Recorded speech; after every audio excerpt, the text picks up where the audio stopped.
You know what else is Manly PB? Welcoming everybody to our top 10 shows of We're 2025. live. That look was perfect. We made it back to the internet.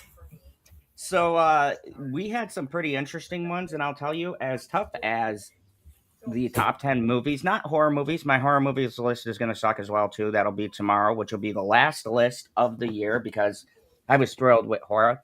This was equally hard. There were so many fucking.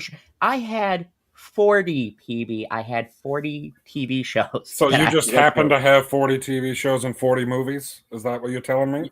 Yes, I have wasted a lot of my life. I really when I look at this list. I was like, I don't know. Like, if we're doing a top 10 list, I feel like that means you didn't waste your life. Unless you're saying that you wasted your life on the other 30. oh But I well, mean, there is Alien Earth. I don't even know if I watched 40 different shows that were, let's say, a new season this year. Because, yeah, I went back and I watched stuff like Stargate and Top Gear, my favorites. But Oh, those aren't. But those don't count. which by the way, I wound up doing two honorable mentions because there were two shows that I couldn't put on this list just because I realized the other shows I just like them more for a different reason. But I felt like we should shout them out so that if people haven't seen them, they go and check them out. And let me tell you, out of that list too, because I was like, okay, I'm gonna do honorable mentions. I would have had like fucking 15 honorable mentions. That's a lot. That's what. So I was like, It's I a took the it's a two. top 10 list. I got 25 shows for you. So it's the top 10 list, but there's 13 shows I'm gonna suggest here tonight. Because obviously, even if it's an honorable mention, it's not in my top as far as will I go back and see it, but it's still, I would say, go and see it. And especially with one that I put in the honorable mentions, the reason why I took it off the list is because I realized the beginning was slow, but the end of the show, I was like, holy fucking shit. And it gets you hyped for season two. So when season two of the show comes out, because it's been confirmed, I'm hoping more people watch it. Once again, a lot of Paramount on here. I got a couple of Apple shows. Apple TV made the list. There's a Netflix or two here. Did Disney make it this year yet? There's a Disney here. There's a Disney Plus here, I was gonna obviously. say, but so Everybody. you got a Prime show in there. I got a Prime show. So you got a Prime show, you got a Netflix show, you got a Paramount show, you got an Apple show, you got a Disney show. You know what you ain't got? Peacock. Network television. That's be if you're look, if you're still watching network TV, my condolences. I mean, I still watch stuff on network television. Like that's like I mean, all the Gordon Ramsay shows are on Fox. Which and I that's the mean, thing. I'm sure that there's people out there that they don't watch Fox and then they just watch that stuff the next day on Hulu, which essentially the same. Yeah, and that's the thing too. The line between network television, that's what made me realize when I broke this up. It's not so much it'd be like we would have done back in the day where ABC, Fox and stuff when they were doing original.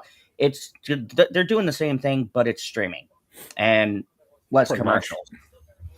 I mean, if Disney Plus would have been around back in the day, you can guarantee that's where Agents of S.H.I.E.L.D. would have been.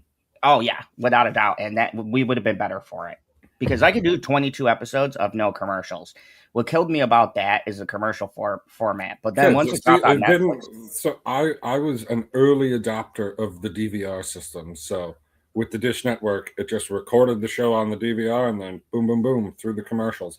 And the nice thing about being able to jump through the commercials instead of like, okay, you're watching something on YouTube and the ad comes up and you hit, it plays for anywhere between 5 seconds and 55 seconds. And then you hit skip. You don't know what other ads you skipped. So if I'm sitting there watching a DVR and I skip forward and then it's like all of a sudden I see the Taco Bell and it's like, what are they selling right now? I need to know. So to start this off, let's talk Honorable about mentions? let's do our honorable mentions first. These are two shows that are really good, but one show, which is the first honorable mention, is from season three. If you guys know my history, you know I fucking hate Lost, And when I heard a show came out from the creators of Lost, I said, fuck you. I'm not falling into that trap again. But I then, assume that doesn't include J.J. Abrams, or does it? nope. This Okay. is just the people who carried J.J. Abrams' show because he's a lazy fuck. That's a topic for another day.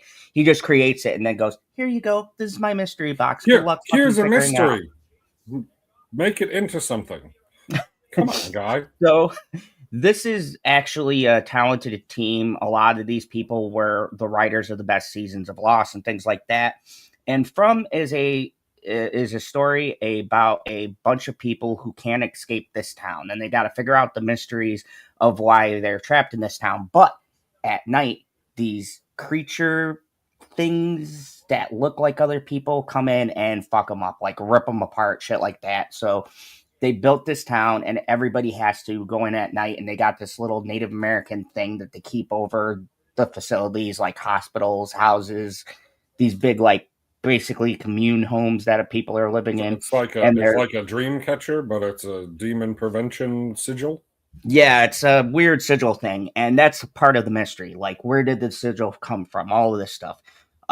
Now, season 2 kind of dropped the ball, and I know a lot of people, they were kind of disappointed because we weren't getting a lot of answers. Well, season 3 not only gives us a bunch of answers, but a very main character died this season, which made sense because this character had really nothing to do. Their story felt like, and that's the thing I like. They do a very Game of Thrones things where you really don't know what characters are going to die.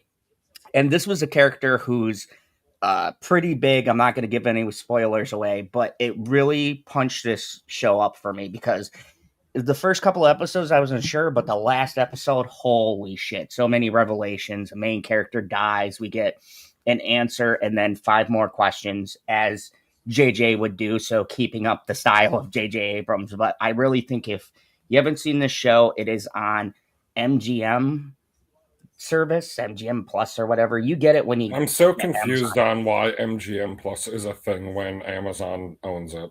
It makes Oh, no sense, but that's what oh, they're and doing. it is good though. This was good in the Institute, but From edged it out, and of course, a real highlight. And it was so close. Like, it was on my top 10 list, but then I had to take it off for another show that we'll get to when we get there. But Mobland, what a fucking great mafia. Mobland. I don't know if We have I Helen heard Mirren. of From, and I don't understand. Like in my mind, I guess I thought that From was a movie, the same way that oh, what's the Jordan Peele one that's one word Um, long? us or Yes. Yeah, it's kind of, so From, you're on the right idea. It's got a very Jordan Peele feel. The aesthetics are very creepy. The black guy, never forget it. I forget his name, but he's in everything. He was in Oz and The Matrix. The 2 second movies. He's the main driver of the Nebuchadnezzar. He's Oh, the okay. star. He plays this cop of the town who's trying to keep everybody together. And he's got PTSD because his wife went fucking nuts and tried to kill them, so he had to shoot the wife. And so his fucking son Oh, hates him. It's a great show. Like, it would take me hours if I was to sit here and explain the lore, but if you haven't checked it out, definitely check it out. And so, Mobland. Mobland so has From is on MGM Plus. MGM, and Mobland is also on MGM. No, Mobland is Amazon Prime Oh, that one's a original. Prime show. Okay. Yes, and it stars our favorite Venom, Tom Hardy.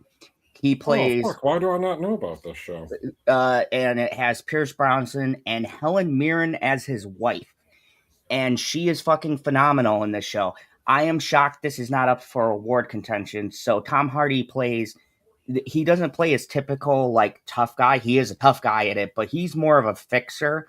And so Pierce Brosnan is an Irish mob guy who is trying to take over the town. I believe somewhere in England. It's an English type of show, hence Helen Mirren being in it. I think she's English. What's the name of it again? It's called Mobland. Mobland. I don't know why that And so. so the whole beef starts where the son of Pierce Brosnan's son, his grandson. He goes to a club with their rival son, and he kills the son, and it sets off a mob war. And the two were already had a fragile peace and kind of fighting for little chunks of the city as it was. But then he had an excuse to go to war. So Tom Hardy, who fixes things to prevent all out war, he's trying to maneuver both sides. And in the meantime, he's got a kind of fucked up family life. His daughter fucking hates him. His wife is like sick of him always leaving. She can't talk about his job, that kind of a deal. And the beginning of the first two episodes are really slow, but once you get into the third episode and after the mob son's kid gets killed, it just goes from beginning to end. Every episode is just So, like a mob movie so in an hour. I looked it up on Prime, and there is a movie called Mob Space Land, like Yep. 2 words. It's obviously not connected to that because that's like some, what do I want to say, up in the Appalachians type thing. Yeah, no, that's not it. And you said this one is it's Mobland, but it's takes all one place word. in England. I think so. I'm not sure. So everybody's using their British accents. A couple of people, and then you have Irish as shit. Pierce Brosnan. This just started this year. Yep. I mean, I do like me some Dr. Fate. Yes, it's tremendous. If you haven't seen it, I definitely suggest watching it now because they've been confirmed for season 2, and it should come out the beginning of 2026 or the midway point. They started shooting it towards the end of the first season, so it's a great show. Helen Mirren plays quite a cunt and very good. She is probably the most vicious gangster in the show, and it's so interesting because you think that the grandfather is the one that runs the business, but you find out Helen Mirren is really like maneuvering shit behind the scenes, doing shit behind her husband's back. It's just crazy shit there, and she's fucking insane. Like, I can't even explain it. Just trust me, if you like mafia stuff, definitely check out Mobland. And these are my honorable mentions, and these are 2 great shows. So you can imagine the struggle I had trying to pick out great TV this year because there's just so many. So my 2 honorable mentions, if you're just joining me or you missed it, are from season 3 and Mobland. And you could essentially see most of this stuff on Amazon Prime if you get the extensions. I'll tell you the company and shit it's related to, but these 2 you can definitely see. Mobland, it says, is a Paramount Plus one. Yeah. See, my thing is all hooked in together. No, so I mean, a lot of people, like, I feel like Prime is doing a genius thing because I don't know if they get like a cut of the subscriptions. Like, we're going to give you 5% for all of our subscriptions. Like when you go to a website and you buy something and you put in whose ever discount code. Yep. Like if you went to moviepalette.com. Oh yeah, and then you got yourself a great movie palette. I feel terrible because we said nothing about moviepalette.com last stream. I feel like it failed. So we failed, but for the end of the year, which actually I have to do my re-up for them. But if you go to moviepalette.com and you still put in that promo code zone 15, you could save 15% off of great movie palettes, which I have mine, of course. If you know me. Stuff that's already on sale, they will add another 15% off. Oh yeah, because we tested it on the site, so it does work. And I did National Treasure, but you could do any movie. Like Prime has like being able to get essentially all the other subscription services, because from what I can tell, you can get everything through your Prime account except for Netflix. True. So I guess you can't get Disney Plus through it. So you can't get Netflix, you can't get Disney. I mean, you can't get Hulu because Hulu's connected to Disney Plus. But they're ending Hulu. It's just going to be Disney. No, I'm saying that you can't access them through Prime. Yeah. Like That was what I was going. all the other big ones, Paramount, Apple, HBO Max, um, fuck. There's all kinds. Which is kind of crazy that When we're when ending it was Hulu. fall, you had like 3 or 4 extra subscriptions for like Chiller and Screambox and all Oh kinds yes, of shit. Screenbox I had to get because Terrifier was on there, and Screenbox has like older horror that won't ever be released or lost. That's why I got Screenbox. They had like Silent Night, Deadly Night from 1984, which is fucking really hard to find. They have the hard to find horror, which is why I got Screenbox, and they also have the rights to anything the team from the Terrifier team does. So they have like Screamboat on there and stuff like that. But anyways, now getting into the top 10 Now that list. we've been streaming for 15 minutes and got an advertisement, and we can start the list. So number 10 is a surprise by Apple TV. Me and Bitchy watched that we thoroughly enjoyed, and it stars the other Skarsgård, not Bill, but Alexander Skarsgård, and it is called Murderbot. Murderbot is I've seen that advertised. So Murderbot is a sci-fi comedy about a robot who is essentially an assassin for this corporation, and then he decides, you know what?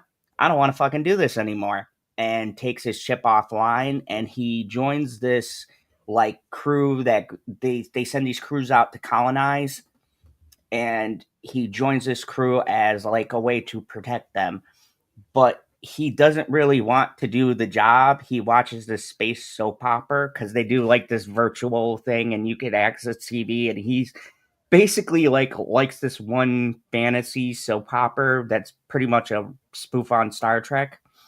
Okay. And so he's a very nihilistic kind of doesn't give a shit. He hates humans because he sees the shit that they do and like the way that he's been treated as this like basically a service bot.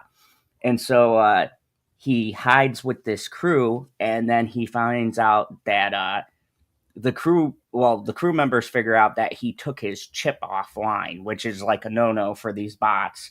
And so they're keeping his secret, but then they find out that the company that they sent them on may be into some shady shit. So he has to access his skills to protect this company, and he starts making friends with them. It also has David Desmogy in it, and he plays a newer, not robot, but like synthetic. So they're kind of robots, but two different versions. He's more like human-ish.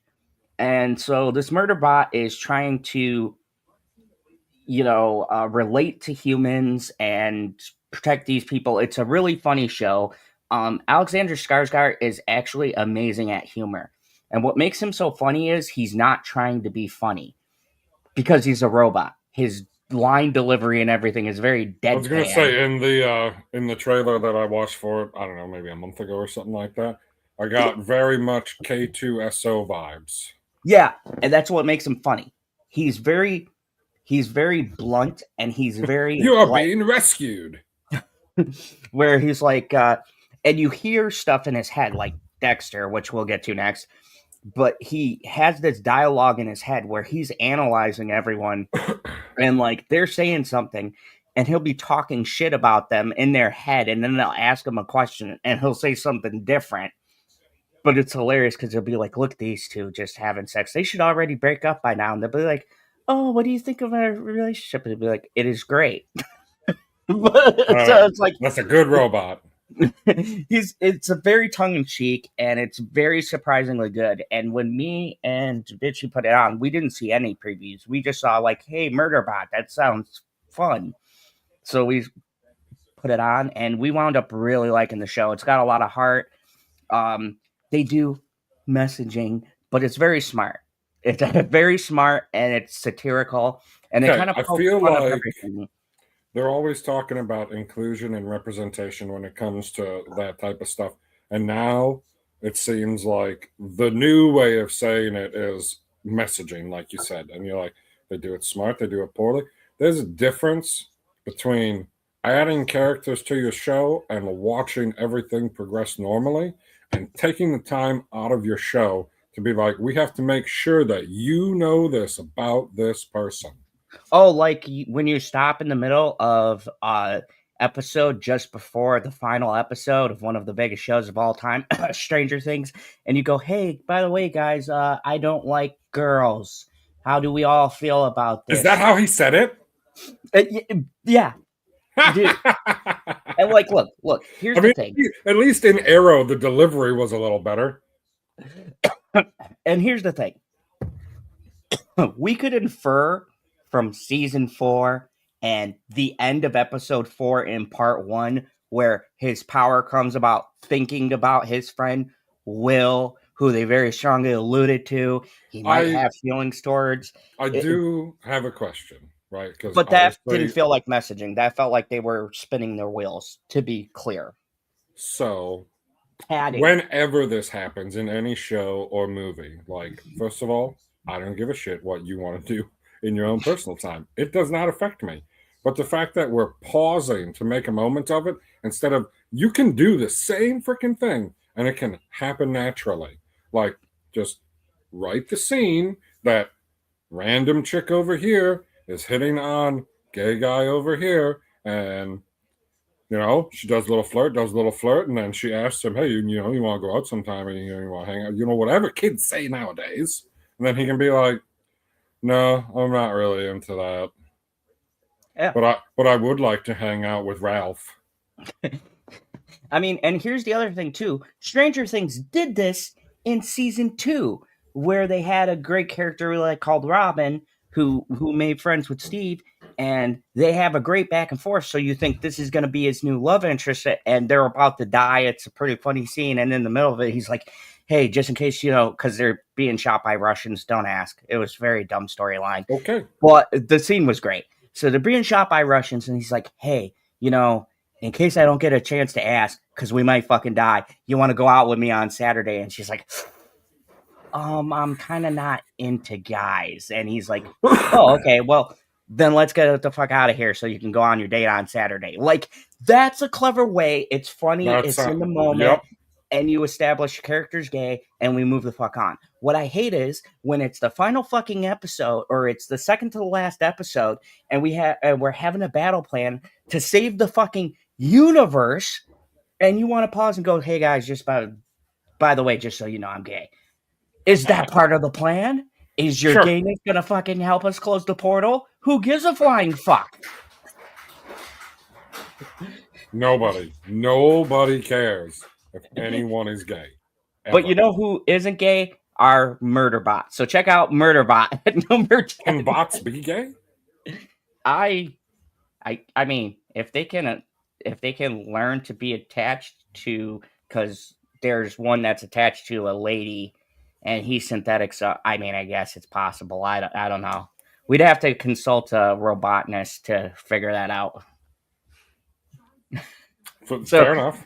Murderbot is number 10. My number 9, and this is a surprise. I never thought I'd be able to put this show back on a top list, but here we are in 2025. Thank the good lords of TV for this year. Dexter Resurrection. What a fucking comeback story, if ever there was one. Now, if you guys don't know, is that the first season? No, this is the newest season. If you guys don't know, Dexter shit the bed not once but twice. They had one of the worst season finals next to one of the worst season finals of all time. Game of Thrones and Dexter happened to air the 2 shittiest season finals ever put to screen. So then Dexter's Resurrection, the original creator, came back and said, "Guys, I heard you. We're going to fix it." And they came out with New Blood, and they fucked it up again. And us Dexter Wait a second.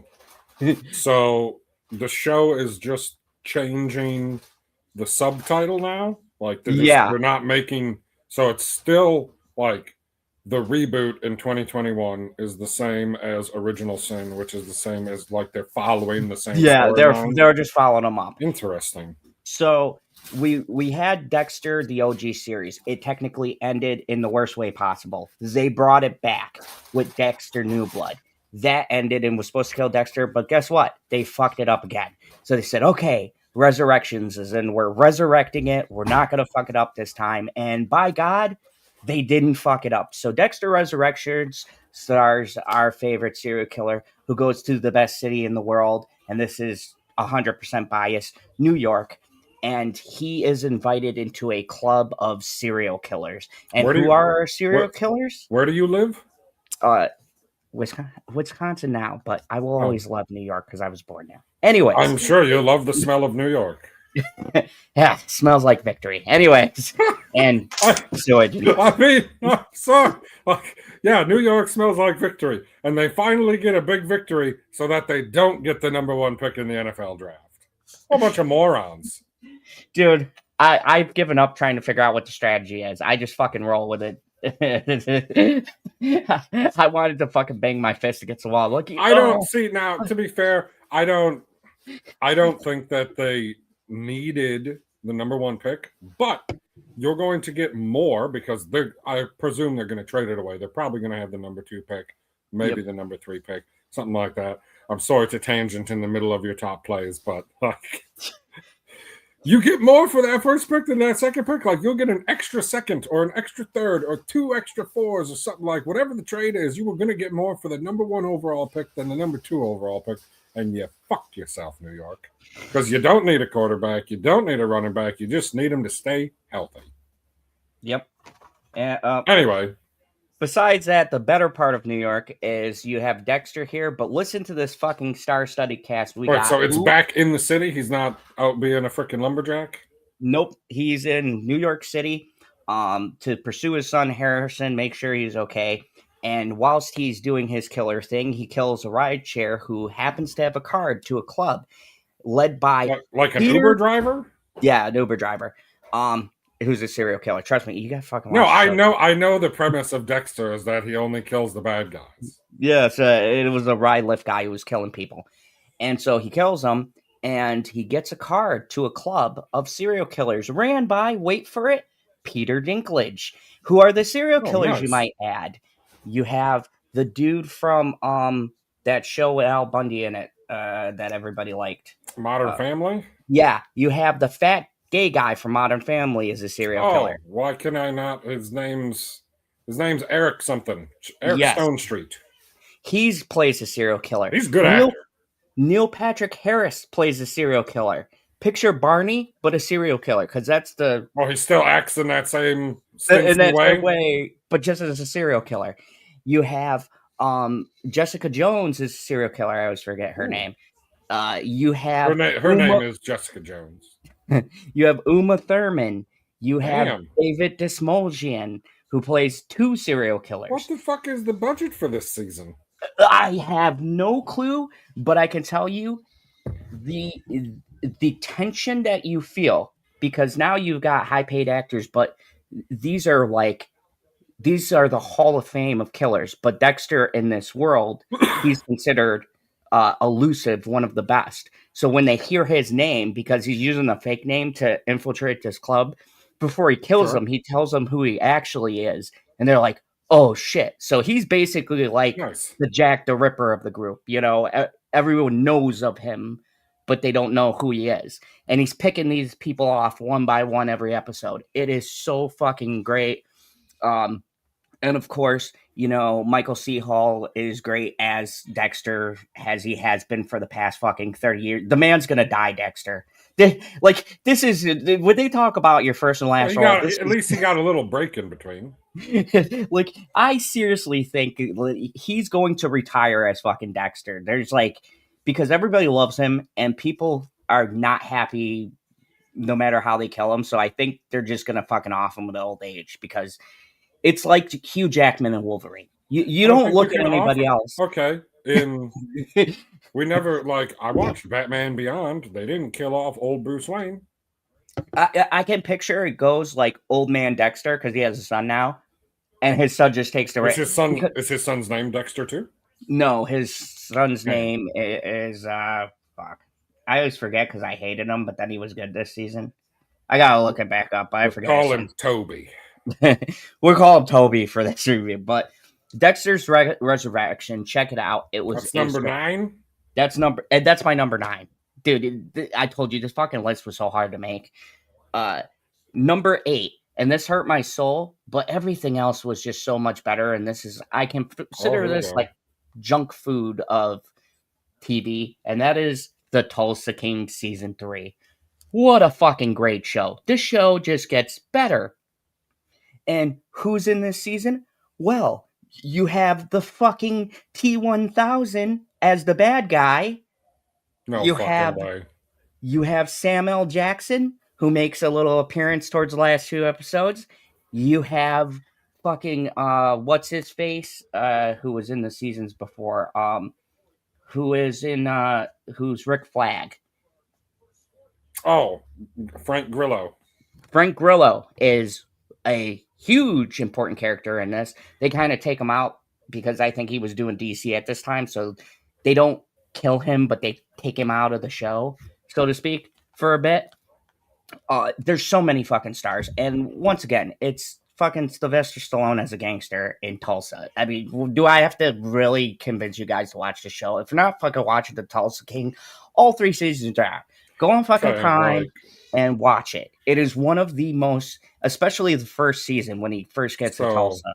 I don't know if Landman is on the list, but It was close, but that it's take, not done, so I it didn't put takes it on place there. in Texas, right? Landman's in Texas. Yeah, Obviously, Texas. Tulsa King is in Oklahoma.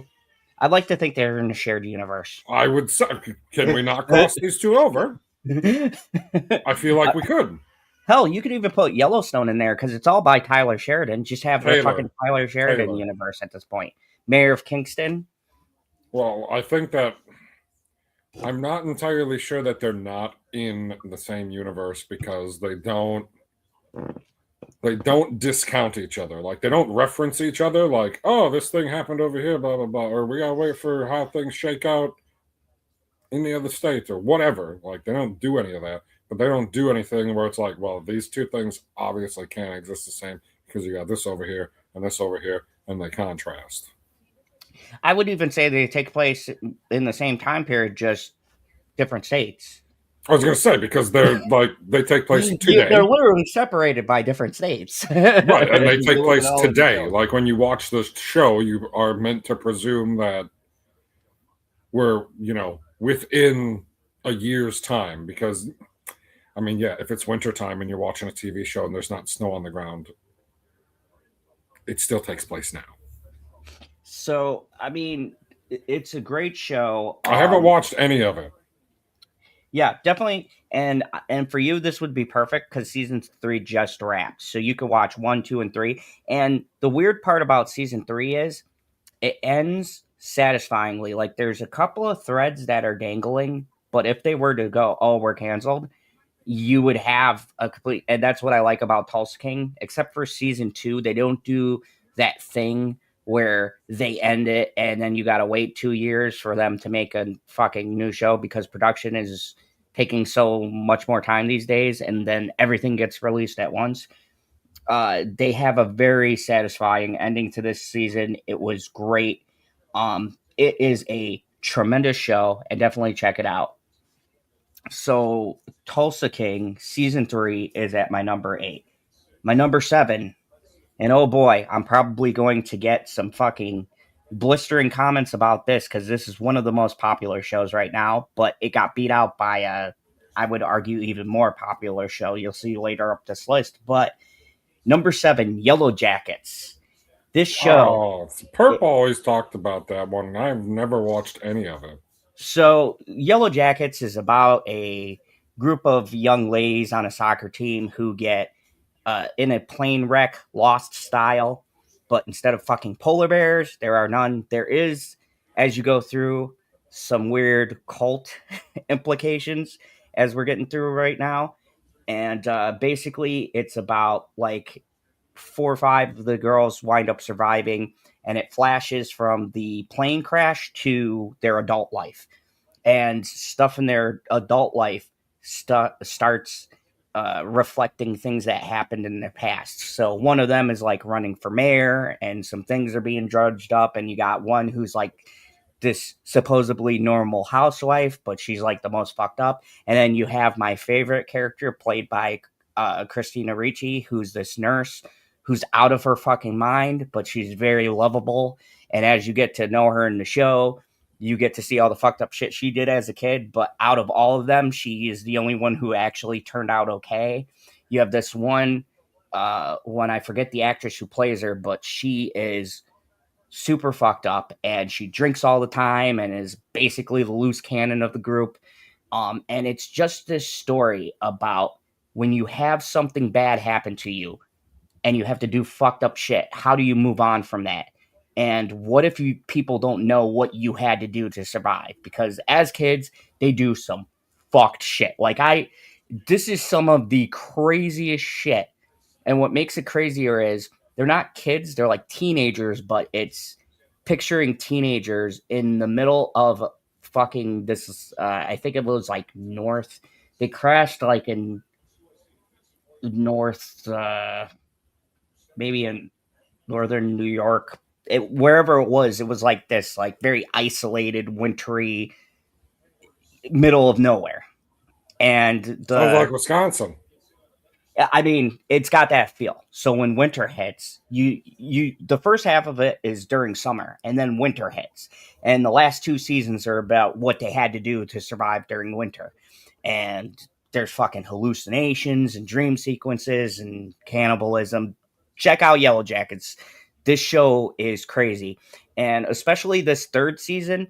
The second season was kind of, but the third season was crazy, and it's going into its fourth and final season, 2026. So it is a great show. You have a lot of great performances. All of the ladies in this show, the younger ones and the older ones, are great. You have in this Ellen Perner, who's in Fallout. She plays the younger version of one of them. Uh, you've Are you got talking about the main chick from Fallout? yes, she's Okay. also in this show. She plays the younger version of one of the people in the flashbacks, or she plays one of the cheerleaders who crashed, because like 15 of them like crashed, but only 5 made it into civilization. So they're recapping what happened to them and how they survived and what led up to the moment. And like where I'm at right now, both storylines have converged. So the last season is going to be them as adults and the fallout of everything that happens, because, of course, people start dredging up the past. They start finding out things about them. And now, as adults, they got to navigate that. So definitely check out Yellow Jackets. It's a great show. It's hard to explain. It's one of those shows, once you start watching the first episode, you will be immediately hooked, because it's just like, holy shit. And the violence, man. Oh my God. Some of the shit they show, and I'm gonna get into one of them, two up. That's at my top 5, but like it's violence that's not necessarily gore, but just how visceral it is. Like I can't say anything without. Okay, I could give one away. When when the crash happens, this coach that's with them loses his leg, and they show that his leg, the leg's hanging off of the bone, and one of the kids has to. They don't have any tools, so she takes the end of of the plane and cuts his leg in half, and then tourniquets it, and they show the whole fucking thing, because it's an HBO show, or no, it's a Showtime show, and holy fucking shit, it is so hard to watch because it's done realistically. Like the things that are gory in this is very real, and you're just sitting there going, "Oh my God!" But it's survival. It's not like shit that couldn't happen. It's like, oh, someone cut themselves. We gotta fucking sew them up because they'll fucking bleed to death and die. It's a very good show. Bitchy has been watching it with me, so we've been slow to catching up, but she's been very intrigued by it too. Yellow Jackets. She said yes, 100%. I love you. You're very muscular. Thank you, dear. I know. She's there. Yes, the elusive bitchy one is getting ready for work. Okay, so that and Yellow Jackets is a Showtime show, but you can get it through Amazon, of course. So if it's Showtime or HBO, I'm just gonna say get on your Amazon app. So number 6, a Netflix one, my first Netflix one that made it, and high up. Number 6 is going to be one of the best translated comic book properties that I have ever seen. Oh, here we go. Full stop. They did change stuff from the source material, but Thank unlike God. most shows, they keep what makes this show so amazing, and that is the Sandman, the final season, season 2. Sandman is such a fucking visual masterpiece. The show captures. Is it more visual? Let me speak English here. Is it more of a visual masterpiece than Swamp Thing? Yes, hands Oh, down, not even a question. This is probably the best thing Netflix visually has ever done. The budget supposedly was like 200 million an episode. It was something fucking crazy. It was on par with Cowboy Bebop, which crashed and burned. But the Sandman is, if you guys haven't seen it, it is based on the Neil Gaiman masterpiece comic about a character called Dream. In the beginning, Dream is captured by one of the Lannisters. Tywin is in this. He captures sweet. Dream, and being that Dream is captured, people can't dream. So a sickness goes around where people fall asleep and they can't wake up because the Sandman is supposed to come and give them a dream and they wake up. And so it fucks up the whole world. So they capture him and he's gone 5 Earth years, which is like thousands of years in his realm. And so everything falls apart. So when he gets out, he has to go back and rebuild his kingdom, but some nightmares has escaped and came to Earth and disguised themselves as humans. So the first half of the season is him chasing the nightmares back and bringing them back into the dream world. The second half of the season is he is dying, or there's a prophecy that he's going to die because everything dies, even dreams, death, everyone gets collected. Oh, and his sister Death is dies? yes, Death even says that. She goes, That's wild. Death says, one day even I'll be reaped by a different version of me. So there's dream, lust, death, envy, greed, and they're all brothers and sisters related to each other. So there's a couple of scenes where they have like a family dinner, and it's fucking hilarious. I would have been Because super impressed if they were brothers and sisters and not related. so Sandman's a very it's very hard to get into because there's a lot going on. So you're gonna have to invest like 1 or 2 episodes and really focus. It's not an episode. It's not a show you can be on your fucking phone. Like you gotta really pay attention because there's a lot of information. But it's a great story, and the last season has 2 of the saddest episodes of television I've seen in a very long time. Um, where you go through a prophecy that Dream is going to die and something is going to happen and he tries to fight his destiny and I'm not going to I don't want to spoil what happens, but it's one full episode of some of the saddest fucking shit I've ever seen but the television. So it's a great show.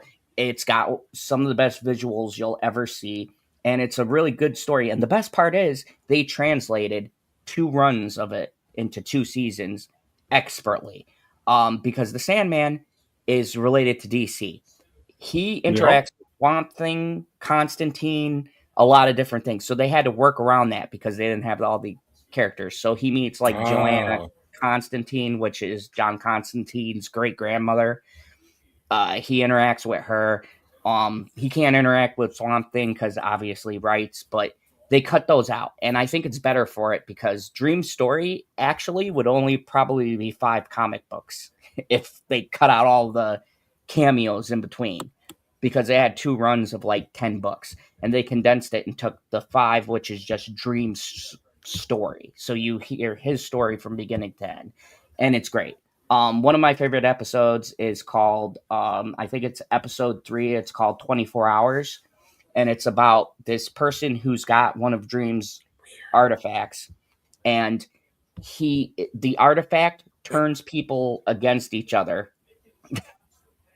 I didn't know this was an option. I'm sorry. I just found it. Look at that place. PB, you've got such a nice home there. I'm a little scared though. Wow. Where's your child? He's piano lessons.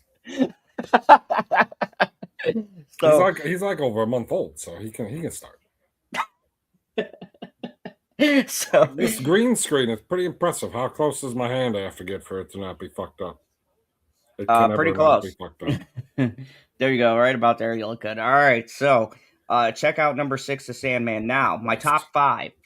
Top five. So anything we're doing before the top five? You're going to go through 10 through 6 before we do 5 to 1.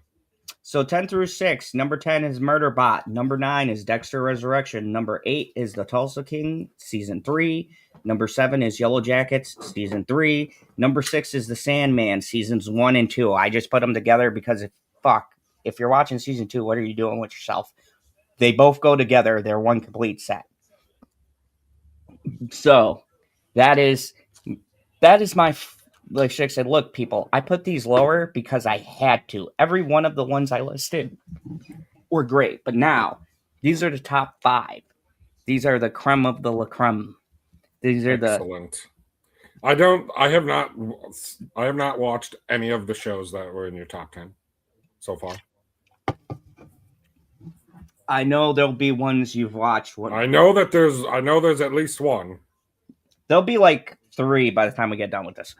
So, the next one, number 5, is a show that I thought wasn't going to make my list, and I damn sure didn't think it'd be this high.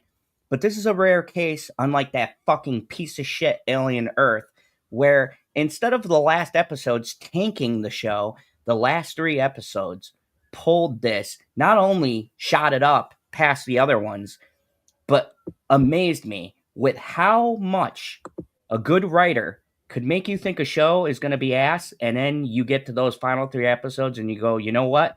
It was fucking worth it for that ending. And that show is It, Welcome to Derry. What a roller coaster ride. The first 2 episodes are solid. 3 and 4 were like, CGI looks bad. What the fuck's going on with the story? And then 5, 6, and 7 just said, hold my beer. This is how you make a show. What a fucking comeback. The last episode of this, even if the first episode sucked, it's one of those shows where you get to the final and you go, where's season 2? I want season 2 right now. Did you guys start shooting it? Season 2 HBO, get on that shit. It's been confirmed. They're bringing it back. But It, Welcome to Derry tells the story of Pennywise, but this story takes place a couple of years before, like 10 years or so years before the OG movies. And it's about the original Losers Club. And something brilliant that sets this show apart is they trick you with the first episode into thinking these group of kids that you meet that are all lovable and they all got great personalities. And you're like, oh, okay, this is going to be our losers group for this. And they're going to be the ones. And then it says at the end of fucking episode 1, nah, bitch, and murders every one of the characters you got to know. I mean, not just murders them, but horribly fucking murders these kids. Like, I sat back with my wife like, I mean, they kill an 8-year-old girl. They kill an 8-year-old girl who was just tagging along. Like, fucking Pennywise is an asshole in this show.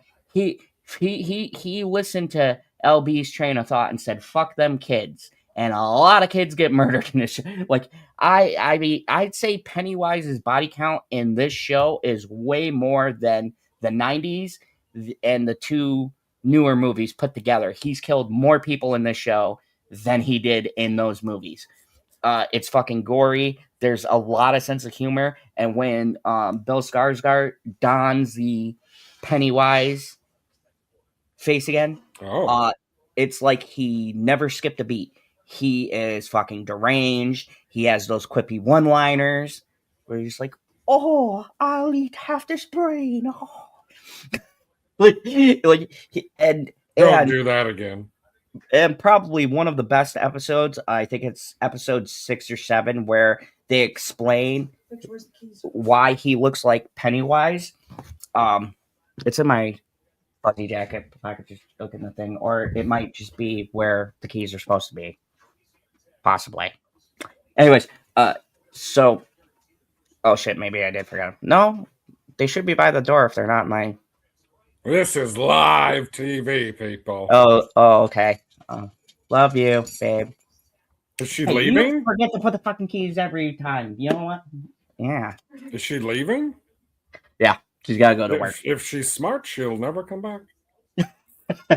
So, Welcome to Derry is one of those shows where if you hang on for the 2 or 3 episodes in between that are kind of ass, and you get to the last 3 episodes, you are rewarded for your patience. And I like that because, like, good. I don't know about you.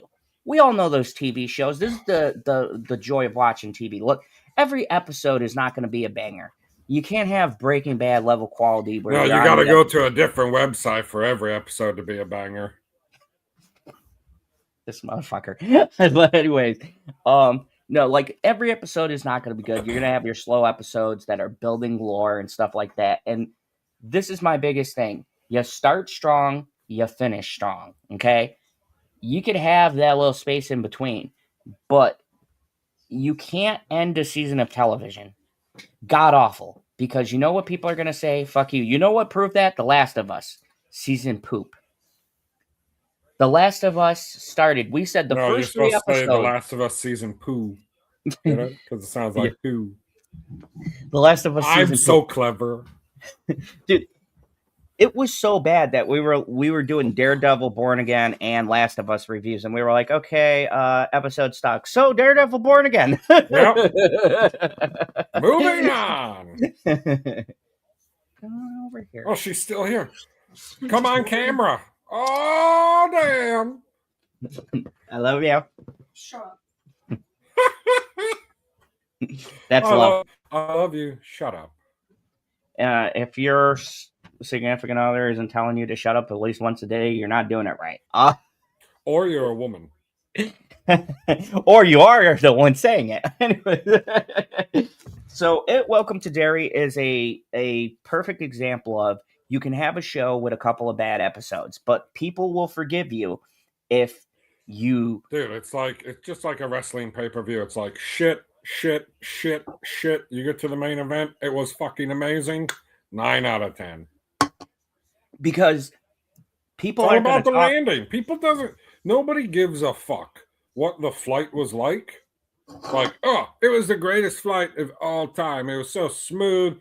Nothing fucking spilled. No babies were crying. No nothing. And then when he went to land it, we all crashed and died. Nobody's going to remember the flight across. Like, not really. That's a great analogy. Nobody's going to remember the flight. It was like great flight, terrible ending. My flight was great until we fucking hit the tree on the way down. Right. That fucker came out of nowhere. And that's actually a perfect analogy for Alien Earth. Because, boy, that motherfucker hit the tree and every other one behind it. Dude, it was like, so you watch the first episode and you're like, okay, good setup. Good set. I see where we're going, and people are going to make terrible mistakes because that's what happens in the alien universe. People just make stupid choices. Okay, I get that. We'll move past all that. But then you're sitting there, you're like, I can't tap out because next week's going to pay off. Next week's going to pay off. That was the last episode. Shit. And great news, they have season 2, so we'll suffer for you. And of course, we're going to do now. I'm still in though, because if season 2 pays off all the stuff they set up in season 1, season 2 is going to be amazing. Like, that'll be in the top 10. So here's to hoping. We are desperate, Elliot. Like, look, have you seen the series of Aliens? Have you watched them all like I have? Okay, I need fucking hope, because let's not kid ourselves into thinking it's always been quality. Aliens Notorious has 2 great movies. 2. Alien and Aliens. Greatest films. Then you have okay, fucking terrible, amusingly good, but not a very good movie. Whatever the fuck Prometheus and Covenant were. And then you had it's got the Fassbender, man. I can't be hating stuff that's got the Fassbender. I'm probably the only person who defends that movie, like, Prometheus? But I get why people don't like it. Yeah, a lot of people. I think Prometheus, it's not like an all-time movie, but I think that it's good and I enjoyed it. So it's got those 2 things going for it. Hey, same here, but Alien Community, you'll start a fucking fight with because they're super pissed because they're like, how does this fit into the timeline? It's like, Fuck me. How do Dude, you the know the timeline's timeline so before was fucking? Yeah, your timeline's all fucked up, anyways. Especially if you're gonna start. I mean, some people are like the Alien Predator movies. Those don't exist. Those aren't alien movies. I was like, that is a xenomorph. Look, here's the thing. I hate the PG-13 one, but there's an alien and there's a predator, and they verse each other. So, I'm in. okay, so our number 4, and this is a show that I say you got to get past the first episode, but the amazing Adam Scott, who and the Oh, I know where brilliant you're going with writing this. I know what he's in. had the brilliant writing of Ben Stiller, who the fuck knew he could make a warped, fucked up drama, Severance. Hold on One a of sec. But acclaimed actor Ben Stiller. yes, Who would have thought that somebody from Hollywood could do something fucked up? Come on, guy. fair point. So Severance, if you guys don't know, it is on Apple Plus, another Apple Plus show in the number 4 spot. It's like they're making good television. Right. People, It took him a while because when it started, the only thing that they had on was C. and Right? now Wasn't it called C? Seed, yeah. And SEE? now they got in my top 10 movies list, I mentioned the Matthew McConaughey movie. Go check out The Bus Driver. Like, dude, they had a great documentary on Michael J. Fox. I fucking was in tears after that documentary. I love Michael J. Fox. Yeah, called This Is My Life, where he talks about I feel like Spin his City is a Parkinson's. very underrated comedy. Oh yeah.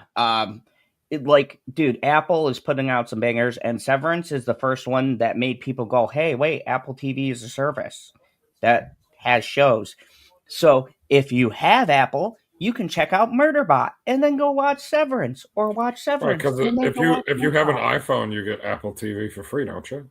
Yeah. So you don't even have an excuse, and I know all you little fucking kids have iPhones, and no, I won't convert. It's the devil. Anyways. I don't have an iPhone, but come to find out, like I had a Pixel for a while, for a few years, and now I went back to having a Samsung.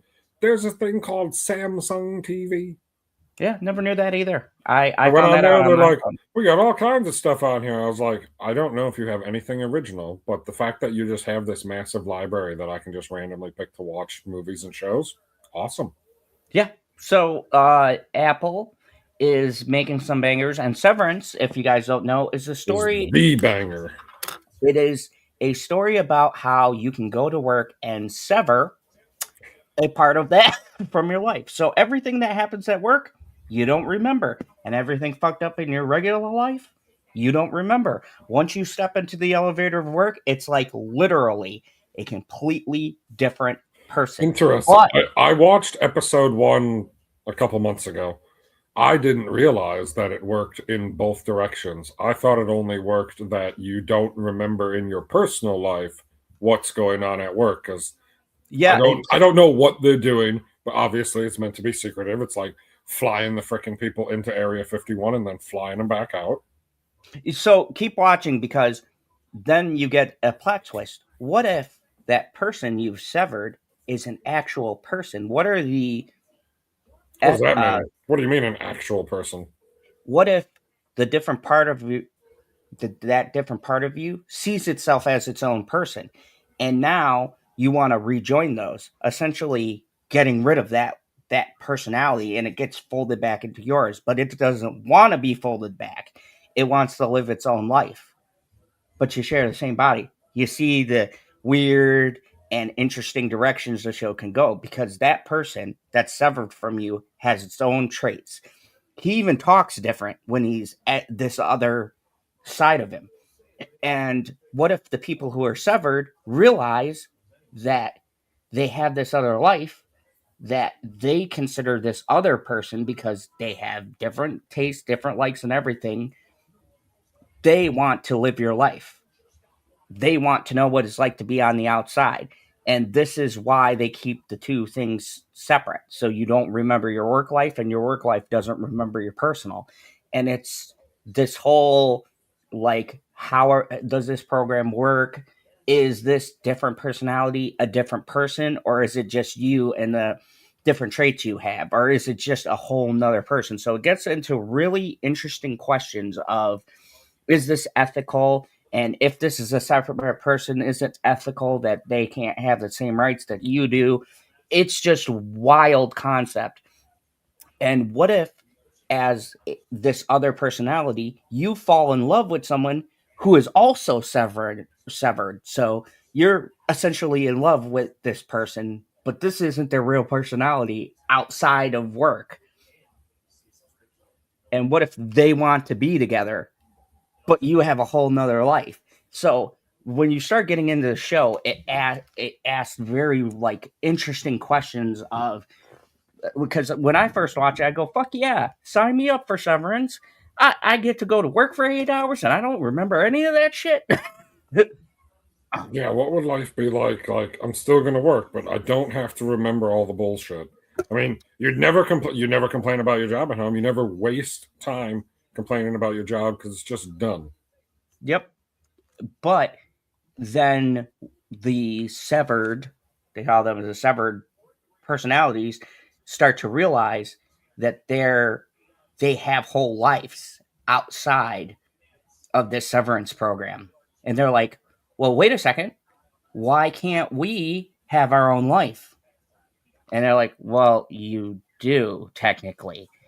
But this is a separate, essentially, and they still haven't explained everything, but it's a separate person, essentially, because they have totally different traits from what you would have. If you're a grumpy fuck who doesn't like people, well, maybe your severance personality is outgoing and makes a lot of friends and, likes a different drink than you and talks differently. So is it a separate person or is it just you and you can't figure out how to, make the two work? So it's a very thought provoking show. And it's one of those shows, especially if you watch it high or you're drunk, you're like, I mean, that does sound interesting because then you can be in the position of, why can't I just be more like myself? yeah. And here's the most Dude, your interesting chair part. is hilarious. And here's the most interesting part about the whole thing. What if you fall in love with someone at work, but they don't fucking know you outside and you don't know them? There's gotta still be feelings because of chemicals and connections and It stuff. sounds like some number 23 shit right there.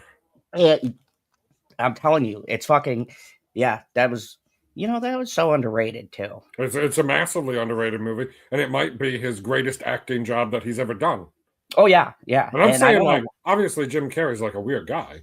So you got Ace Ventura and Dumb and Dumber. Like, to be able to play that character, unbelievable.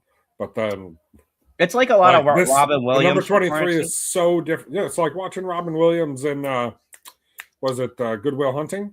or Insomnia. Or oh yeah, Insomnia is different. What's the other one One where hour he's the photo. what's the one where he's the freaking teacher? Oh, Oh Captain, my yeah. captain. What the hell is that one? Uh I I feel forgot. real fucking dumb right now because that's a big time movie. I know what you're talking about too. I'm drawing a blank. But yeah, Severance. Something club. Fuck. Now I gotta look. Sorry. So the number 4 is Severance season 2. If you're not watching this show, it is amazing. And the fact that it's number 4, it's just because these next ones, Dead one Poet is, Society. yeah, Dead Poets Society. That was really good. But definitely check out Severance season 2. Now, my top 3. And number Oh, here we 3, go. Things are picking up now, motherfuckers. these ones, I'm sure you've seen all of these. My number 3, and this was tough. I bounced it back and forth, but it just couldn't make the number 2 spot, and I'll explain why. But Reacher season 3, holy fucking shit! Definitely seen that. What? Like, here's the thing. Talk about an immediate twist in a show because, like, you watch episode 1 and you're like, what the fuck happened? And the way they reveal things, and I Oh, it gotta was so say, good. the Paulie has got to be the biggest fucking massive monster Dude, I've ever seen in my life. I want to see him fight the mountain. Dude, Paulie versus the Mountain. Oh my god! Now that's a end of the Game of Thrones battle. I mean, I do like the ones when they're talking and he's like, You killed her. He's like, oh no, I just hit her. Some people are tougher than others. um, but what makes this season so good is that we've seen Reacher overpower people, and it's hinted to he's very smart, and he is a smart guy. But when you think Reacher, just naturally because of how big Alan He's a big Rickson is, jack son of a bitch. you just he goes immediately to strength. So it was very interesting seeing somebody he couldn't outmuscle, and in the end, he outthought him with the whole chain gun thing. And even that, it was like, holy shit, the son of a bitch still didn't go down. He had to throw him off a fucking waterfall. I And don't remember. I have to go back and watch it again. I was rewatching it again for the review.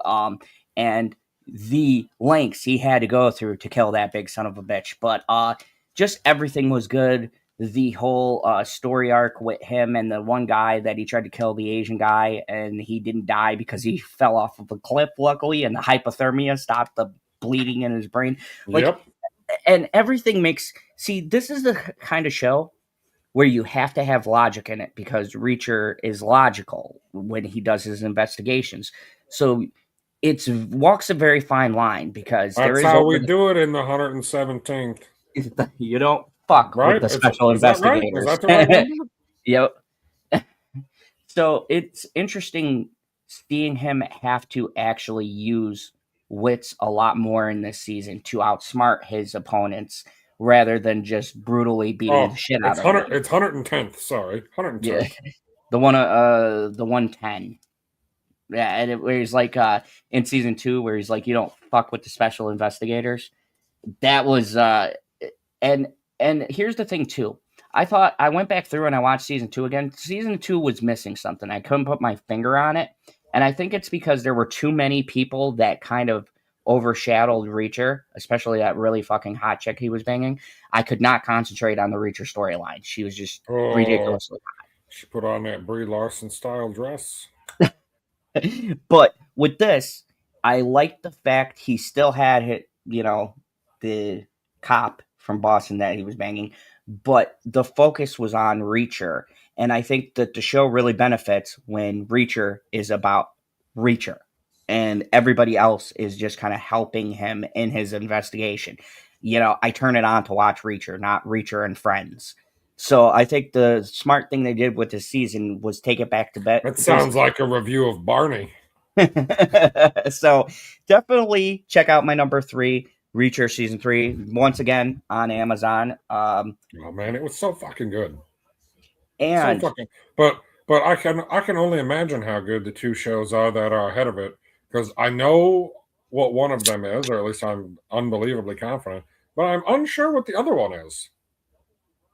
oh my friend, I am so happy to report the year of our Lord 2025, the Jesus has been brought to this earth to make 2 great landmark comic book series. No, 3, no 4. He did Outlast. He did The Walking Dead. He did or Outcast, Walking Dead, and of course, uh, the creme of the creme, one of the greatest stories to be adapted in a medium you can only tell this story in. I am talking about probably a season of television that saved this show because it was so fucking epic. Invincible season 3. What a fucking season. When you get season 1, you go, you can never get a fight as good as Omni Man versus Invincible Mark, father versus son, but they said, no, hold my beer. We're going to get Jeffrey Dean motherfucking Morgan to play one of the scariest characters put to fucking screen and say one of the greatest lines I've ever heard a villain ever say, besides Kneel Before Zod. It's now top 2 is I'm lonely. Invincible season 3, the Conquest versus Invincible has got to be one of the best animated battles I have seen in a very long time. I watch a lot of anime, and I can tell you firsthand, nothing that has come out except for maybe My Hero Academia, one of those fights was pretty epic. But this is like probably above it because Jeffrey Dean Morgan, his voice is already fucking awesome, but put him in a sinister scary ass villain, and we thought that Mark getting his ass whooped by his father was bad. This is like to start. Like I thought This he is was way going to rape better. him in this battle. That's what it Don't felt worry. like for a moment there. He grabs his head and he's like, "Let me let you in on a secret. Never told anyone. I'm so fucking lonely." I was like he's sitting there confessing to someone who can't move, who's been beating within an inch of their life. And honestly, he would have died if Adam Eve didn't discover she could bring herself back to life or didn't do that shit that she did and Yep. blew it away. And this season had so much tension. We lost, rest in peace, to one of the great main characters, the dude with the coins. He died. Rexplosion. Oh Uh, yeah, Rex Explosion. That was fucking sad. I was like, wait a second. Like, he was my favorite character in the show because he's so goddamn blunt and hilarious. and we lost Rex in one of the most heroic moments. I was so fucking what a tearjerker. I knew it was coming because I read the comics, but they've been doing it out of order, so I you can can't quite explode my whole damn body. really. Like what? Just when we talk about great television, and when we get to the number one, you'll see what I mean. A show to make this high up to me has to not only be good in the genre it's in, like this is a excellent comic book adaptation, but it's also an excellent TV show. You got tension, you got drama, you get hit with the feels, you have fucking excellent dialogue, and it has social commentary. You have all of the ingredients. A show that makes you think and feel, and you stir them up, and that's what we talk about when people ask us what's our favorite show. A good show to me should keep you invested and hooked, and that's why I've listed a ton of great shows. But to be in the tippy top, you have to have it all working together. And while Reacher, when I thought about it, Reacher was good with the action or whatever else, but then I think about Invincible season 3, which I've watched like fucking 5 times now, waiting for season 4 to come out, and it's just the acting, and then just like you have Paulie, right? But you have fucking Conquest, and when I see a main villain, I want to feel like everybody's life is in danger. Like Paulie was just dangerous for Reacher, but I never felt like Reacher was gonna die. I knew he was gonna figure his way out. But when you see Conquest and you have that moment where Mark punches him as hard as he can and he breaks his own wrist on his chest, and he says, "Boy, I thought you were gonna hit me harder than that." He was like, "Are you sure you're your father's son?" I was like, because up to this point, Mark was fucking people up, and we were like, "Oh, Mark's ready for it." He even fought the Viltrumite girl there, and Oh held yeah. his own pretty well. Yeah, he fought her. We'll get to that. Boy, you guys are gonna be surprised Next season is going to be amazing. Next season is gonna get people talking. Not gonna spoil it, but I'm gonna tell you, there's gonna be some. There's gonna be some. Either either way, it's going to get people talking because either they do it and people will be like, "Oh my god," or they're not going to do it and people are going to be like, "You sons of bitches." So, to me, Invincible is everything. Invincible was freaking. See, now that show It transcends a cartoon. has That's the been kind of show it is. escalating. Yeah, it's just gonna get. And look, folks, keep in mind, there's a whole arc called the Viltrumite War. We are in the very beginning. I mean, Like I had this never is the seen start. like I've seen TV shows that have post credit scenes, but I've never seen a TV show where the post credit scene is a third of the fucking episode. That which is with 'Cause I remember the first time I was like, oh, I didn't know what was going on because obviously the credits come up and you're waiting for the button for either if you'd watched all the episodes like or dislike or whatever, or else next episode you're waiting for it to pop up. And I was like, is this fucker broke? Like what the fuck? Why am I not allowed to go forward easily with you popping it up on the screen? And they're like, you got another 20 minutes left in the episode. I was like, what the hell is happening here? this show, it and this is what I like about the creators too. Unlike most shows, they knew they fucked up with season 2 because of the release schedule. It wasn't that it was a bad season; they waited so long, and they said, "Don't worry, guys, we got you. You wanted action? Fuck yeah! You want a 20-minute post-credit scene that you didn't know you needed? We're gonna give it to you." And then this year, we're gonna release the next fucking season. Like this is this is everything I want. When I talk about I don't need a one for one, PB, this is what I mean. I want it to be source material accurate, sure, but I don't need it to be if the people making it give a shit and they show that they give a shit. And the Invincible team gives a shit. They voice cast perfectly. They pick the pieces that are needed to get the story across, and the animation is beautiful. I mean, this is a prime example, people, when I talk about adaptations, of what I think an adaptation should be. Look, I can tell you right now, they've cut some things out and they've moved things around, but they never broke the integrity of the story. And that's what I mean. We got the comics. I don't need a one for one of everything. But if you're making a fucking Invincible show, I want to see Invincible, who's like the character I read, doing Invincible things. And that's the biggest thing.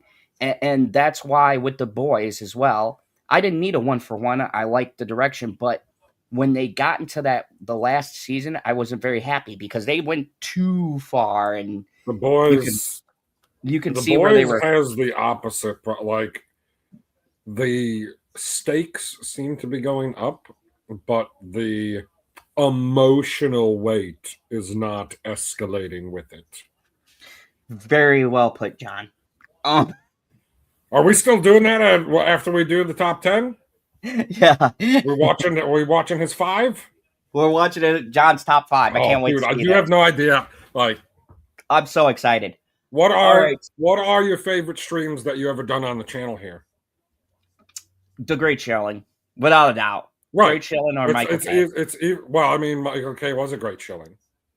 So yeah, I'd say Great Shilling because we've had so much fun. The great shillings is so. Especially the fucking dragon on the wall. Fuck you, IGN. I still hate them to this day for that. The excitement is building. So, are you ready? Number 1, my top I am not show. ready. I am not ready. I need you to go through and recap everything so far. So, first, honorable mentions. Our honorable mentions. These are ones that didn't make it, but you should still watch it. From season 3. And you gotta say which service they're on. Oh, From is on MGM Plus, basically Amazon, and Mobland is on Paramount Plus. So check it out. Great show. All right, number 10. Murderbot, brought to you by Apple TV. Number 9. Dexter's Resurrection, Showtime / Amazon, because they're like merged. Oh, I guess maybe I didn't know that. Number 8. Tulsa King, Season 3, brought to you in part by Paramount Plus. Number 7. Yellow Jackets, Season 3, brought to you in part by Showtime. Oh, okay. So it's made by Showtime Studios, but it's just a Prime show. Oh yeah. Ah, okay. Number 6. The Sandman, Seasons 1 and 2, because they're like one big block, brought to you by Netflix. I mean, maybe so. Sandman was on Netflix before Netflix decided to buy Warner Brothers. Yes. It was the only property they had. That's why they couldn't use anything else. Number 5. Welcome to Derry, brought to you by HBO. Number 4. Severance, Season 2, once again, brought to you by Apple Plus. Apple seems like they are really. Do they have the most in the top 10? They have 1, 2. Well, they got 2. 2 out of the top 10. Okay, that's. I mean, that's good for them. Yep. Number 3. Reacher, Season 3, brought to you in part by Amazon Prime. Number 2. Invincible season 3, once again brought to you by Amazon Prime. I think Amazon Prime has a lot of these ones. They've got like 3 spots on it here, 3, 4. They got the highest ones. Yep. And the number one show of 2025, and I know what it's going to be, and it still blows my mind a little bit that it's going to make the top of the list, but it also doesn't blow my mind, and it also makes me a little disappointed because it's like, if you can make something that good, why is the rest of your original catalog such crap in comparison? Disney Plus's Andor season 2, one of, if not the, like you got to do that. You got to do the Scorsese hands. Cinema. Not Andor season 2 is. Let me explain this to you, folks. Season 1 was good. Like season 1 was good. Season 1 was great. Season 1 was like almost everything that you even want in a dramatic TV show, because it's not a comedy. Like, it has its moments, just like everything, but it's definitely meant to be a science fiction drama. Although, like, people like to say that Star Wars is fantasy, except it's not. So, here's the thing: when a show can transcend past just being a Star Wars show, and it becomes a show that is not just Star Wars, not just made by Disney, it's a show that is so brilliant in not only respecting its legacy, but making the legacy better. Like, look, for me, this is how you do a prequel. If you're going to do a show that ties into a greater universe, you need to explain why this show needs to exist. Now, Cassian Andor, if you asked anyone during Rogue One, they could give 2 fucks. When we heard the show was coming out, we said, well, we already know what's going to happen. Right, we know what's going to happen to him. We didn't really care about him in the first place. He's not the main character of the movie. The main character of the movie is Jyn Erso. So then you say to yourself, well, how do we make people care about this? You build the world and you talk about not just the character, but the 2 fucking forces fighting. And you make a complex story that, and you throw that character into it. And yes, the tension is gone from that character, but we know the characters that are going to be in Rogue One, and we know the ones that aren't. So you have this little like feeling of tension every time you fall in love with a character, because you know if they're not in the mainline story, they're not going to be there. And some of them don't die, actually. Some of them they just fuck off and they're somewhere else, and they never get to see fucking Cassidy ever again. God damn that. I mean, fucking teared up with the girl he was in love with. She'll never see him again because he's going off to Rogue One. The show is already good enough, and then they added, and why can I not remember his name off the top of my head? Ulysses Claw. Yeah, something Stellan. Is it Stellan Skarsgård? No, the guy who did Gollum. Andy Serkis. Andy Serkis, yes. There we go. But no, the main guy too, the one who started the whole rebellion, was a great actor as well. The old guy. The old guy. Oh yeah, that's Skarsgård. Yeah, Stellan. I think his name is Stellan Skarsgård. I think so. Freaking amazing. Who's one of the greatest characters that we've never heard of. And I believe he's in the universe, because the whole point of his character is he started the fucking rebellion. And he says, me any character that you see in this show that's in the original trilogy, i.e. Mon Mothma, made better. See, and this is the point of a prequel. Your prequel, like Clone Wars, right? It should add to the lore, and when you get to the main movies, go, well, this is just better because now I know why Cassidy is an asshole. Now I know why he doesn't want to get close to people. You watch this show, and now you go back and you watch Andor in Rogue One, and you go, fuck, man, this guy has been through so much. Like, Jyn Erso is kind of an asshole. She doesn't even know what this guy has been through. So now when he says that line where he's like, I've lost people, you have no idea what loss is, you're like, fuck yeah, she doesn't sit down, bitch. You don't know this man's been through. I wonder how the show would have done if, instead of releasing 12 episodes, they would have released 4 episodes because in both seasons, or is the first season only 10 episodes? No, I can't remember. Yeah. But The either first was way, 10, the second was 12. you can tell like when we're like moving on from this story, we're doing this one, especially in season 2. Like there are 4 arcs of 3 episodes apiece, and when you watch all 3 episodes together, you're like, Andor is not only an achievement for Star Wars and probably the last great it's Star the Wars best. It's the best thing that Disney Star Wars has ever made. Like I love Rogue One. I think it is an excellent movie, and up to this point, like even including season 1, I probably would put Rogue One just a hair ahead of Andor. But then you watch season 2, and you're like, what in the fuck happened to every single other thing that you've made, whether it was a movie or TV show, that it's just so grating from the terrible stuff in The Last Jedi where they're like, well, we're going to do this epic freaking fight scene, but we're just going to have stuff like disappear. The dagger just disappeared. It just gone. It's like this. It's not like somebody used a force and flung it out. It literally disappeared like a fucking magic trick. And I was like, how can you be fucking this kind of shit up? And then 2 years later, like obviously they learned because damn. And have the only Star Wars stuff they've released since then has been like animated things. Or like the Acolyte. Like the little adventures or whatever. The Acolyte came out this year. Acolyte came out after that? Yep. What a fucking way to follow that up. See, I don't hate the Acolyte. Like it doesn't. I hate it. It doesn't do a bunch of stuff to me where I'm like, fuck, man. Now you ruined this. Now you've ruined this. Now you've ruined this. But fuck if they don't make some terrible fucking decisions. And this is the thing. This director is a very famous director. I forget his name, but he's done like actual big. He's done a lot of great. The director for Andor. Yes. He's done I thought they had separate directors for episodes. No. The guy who is in charge, they have different writers and directors, but he was the one who created the whole show. He's a very famous director, and that's why it looked Tony Gilroy? Yes.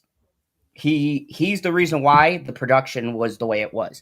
And they let Tony Gilroy do his own thing. And I think he should be directing from now on every fucking project Star Wars. He did the Bourne movies. Yep. He did Michael Clayton. That's a good one. I don't think I ever seen Nightcrawler. Nightcrawler is great too. That's with Jake Gyllenhaal. It's based on a true story. I can see that. Maybe I've seen it. Oh, he did Armageddon? Yes. And that's what you need to get people like this to do Star Wars. This is a man who not only understands apparently how to do TV, but he knows how to make beautiful fucking scenery, excellent shots, get the most out of his actors. This man didn't look at this project as a television show. He said, I'm making 2 movies that are just broken up. And that's what Andor feels like when you're watching this, folk. Andor feels like hour-long movies that are broken up into parts. This is like almost a fucking 4 or 5 hour movie that was chopped up and made Andor? Well, I mean, it's got 12 episodes for each season, and let's just click on one of them. Does it tell me how long it is here? No, it doesn't. I gotta go out to my Disney Plus for it to tell me how long they are. They're all they're between 45 and an hour, I want to say. Yeah, and with the last ones being in the hour mark. But this is what Star Wars needs.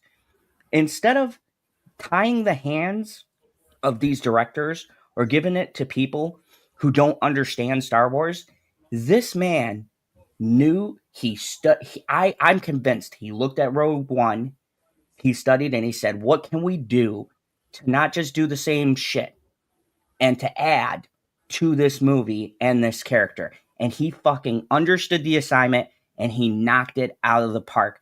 This show talks, once again, we're going to get into this. There's messaging, very heavy messaging about the things you have to do in war and politics. This show, and I'm going to make this bold claim, and I say it proudly, has some of the most interesting political back and forth, was sometimes much more tension-filled than a heist or an air battle or a big action scene, sometimes listening to two people talk, especially when Ben Mendelsohn enters season 2, some of the most intense scenes in the God, that's show so good. are Like Justin I Krennic. was not expecting to see Dude, anybody of that caliber in the show. he took Krennic, who we thought was, he was all right, but he Right, was it's going great. against You're my like, boy yeah, he's a Palpatine. bad guy, but he's getting bitched on by Vader all the time. But then you see Krennic in this show, and you're like, I understand why he got his position. Because when Krennic walks into a room, you're shitting his pants because you're wondering if he's going to kill somebody or just strongly scold them. And even that is like he could just fucking snap and just murder a person. Like he literally says to that witch, he threatens to fucking kill her in that room when they're being interrogated. If I remember correctly, he grabbed her around the throat or something like that. Where he's I like, think so. where he was like, this was at your workstation, and just fucking grabs her, and it goes from 0 to 60 so quick because he has got that calm demeanor. He's like, how did they get past blah blah blah? And she goes into her fucking trying to backtrack or whatever, and he grabs her ass by the throat, and it's so brilliant, folks. I can't describe to you. No, I if swear. he would have grabbed her ass, they would have had to go to HR. Then But he Vader would grabbed have her had to go to throat. HR. That's a thing that we've been into for Star Wars since the very first Star Wars, when Vader was like, "That's what he did. He just." So, folks, and keep in mind, if you are not a Star Wars fan, I promise you, one, what are you doing with your life? But two, you will like this show because to me, this isn't just a Star Wars show. And everybody who says it isn't a Star Wars show, shut the fuck up. It is. I'm It's saying it's quite not. obviously a Star Wars show. You don't need to know anything about Star Wars in order to enjoy it. Enjoy this. And that's what makes it so great because this is a show about an evil group of assholes who are trying to essentially think like, we'll just say the people who do the funny hand gestures, because you can't say that on YouTube anymore, that go, huh. Let's just say it's that kind of Oh, it's regime. fucking terrible. Well, they like schnitzel. Yeah, the Schnitzlers. You have that kind of group and you have the rebels. But wait, what if we also show you that the rebels might not be as virtuous as we make them out to be? Well, I mean, if you've seen Rogue One, you're like, you got Saw Gerrera on your side. He is a terrorist. He is a terrorist. But like the one scene that really hit me, and I don't know about you, but the one scene in particular, and once again, Just minor spoiler, any scene with B in it. was when Stellar Skarsgård is there with that one woman who's like his right hand person. She's a little girl, and he tells her about how serious it is, and he gives her the button to press. He goes, "Once you press this, there's no going back." And she presses this button very like joyful, like she's all in. And then she realized she just fucking blew up a transport with not just bad people, but people that they talked to in this cafe. There was a little girl and her mother and everybody, and they just fucking blew up these 3 transports. And yeah, they killed the Killed the Empire and bad stopped guy. their supply lines, but they also murdered fucking innocent people and people passing by and anybody who might have been in the vicinity. This is what makes Andor so great is it's not just bad guy versus bad guy, is what cost does a good guy have to do in order to beat the bad guy? How much of a bad guy do you have to be to win? Because, folks, I was in the service, and anyone who's served or a soldier can tell you. It, when I hear politics, I get pissed off, not because of what side you're on. I don't give a shit. But people boil it down to black and white. You're bad if you vote for this, or you're good if you vote for this. And folks, it's not that simple. There's shades of gray, and you Ah, gotta one of the best Stargate episodes. shit. That's why it's a good great episode too, because that episode as well touches on the fact that things aren't black and white. When you are in a war, sometimes the right thing is not the right thing. Sometimes It's not always black and white, but your heart always knows what's right. exactly. That's a You can Pokemon song. you can be a good person, and Andor, for all intents purposes, is a good dude. He's just trying to live his life, but he has to do some bad shit in order. And the greatest line, and one of my favorites, so go on as all time great, is when he's talking about this rebellion we have. You and me will never see whether or not there's a victory or anything. We'll never get credit. What we do, it's a thankless job. This man started a rebellion, but you don't hear Stellan Skarsgård's character even fucking mentioned in later Star Wars, because he was right. He started it, but he didn't do it for the credit. He didn't do it so they could say put him next to Mon Mothma. He was never going to be the figurehead, because he's the guy who's got to do the shit that people don't want to talk about, but it's what wins wars. It's what makes Mon Mothma have a fucking platform to be able to talk to and rally. See, she's the person who can do the figurehead stuff, and even her set up her fucking husband, so she did some shady shit too. But those people got to stay clean so that there's this prestige figurehead, right? You can either choose her or fucking Palpatine. Which one are you going to choose, right? You need that one person. It depends. But that you need that one person. Like but if I need a little boost to my car, Palpatine. If I need a dance partner, Mon Mothma. Also, too, it shows she got fucking hammered, man. That was great. You have your Luke Skywalkers, right? And Obi-Wan Kenobi and all these generals who get known, but Andor probably did more than any of those motherfuckers. And where is he in our timeline history? One movie. It's tough. It's tough to say that anybody did more than Luke Skywalker, considering he blew up the Death Star. Like, it's tough. But if we're talking about laying the groundwork, like, Luke wouldn't have been able to blow up the Death Star if it weren't for Cassian. And Stellan Skarsgård's character starting the rebellion. Yeah, why can I not remember his name in the show? Oh God! And it was so cool too. I forgot his name as well. If you want to look that up real quick, but this show points a spotlight on the heroes. Luthen Rail. Yeah, Luthen, one of the best characters. Luthen Rail started this rebellion. Luthen will never get the credit that he deserves in the Star Wars universe. He's just for this show, but in my heart and now in true Star Wars fans, we're gonna acknowledge you, Luthen. You go sweet child into the night. And the last couple of episodes are so fucking heart wrenching, especially when you know the people that are gonna be there. The picture for Cyril on here, the actor's name is Kyle Soller. I'm Soller. He's got a beard, and I did not recognize him at all. I had to look, and I was like, "Oh yeah, I remember that guy." So, if you guys want a great show, even if you're not a Star Wars fan, I would highly recommend, strongly suggest Andor. How did you feel about Bail Organa being recast? I thought it worked good because I just was like, oh, this is him younger, and then he turns to Jimmy Smits later. Right, but like, okay, it's because he looks a lot like Jimmy Smits. No, it's Disney, right? Yeah, and we know that they can do the de-aging technology very well because of what the hell is that? The Beast? Monster with 6% more alcohol. Oh, that's dangerous.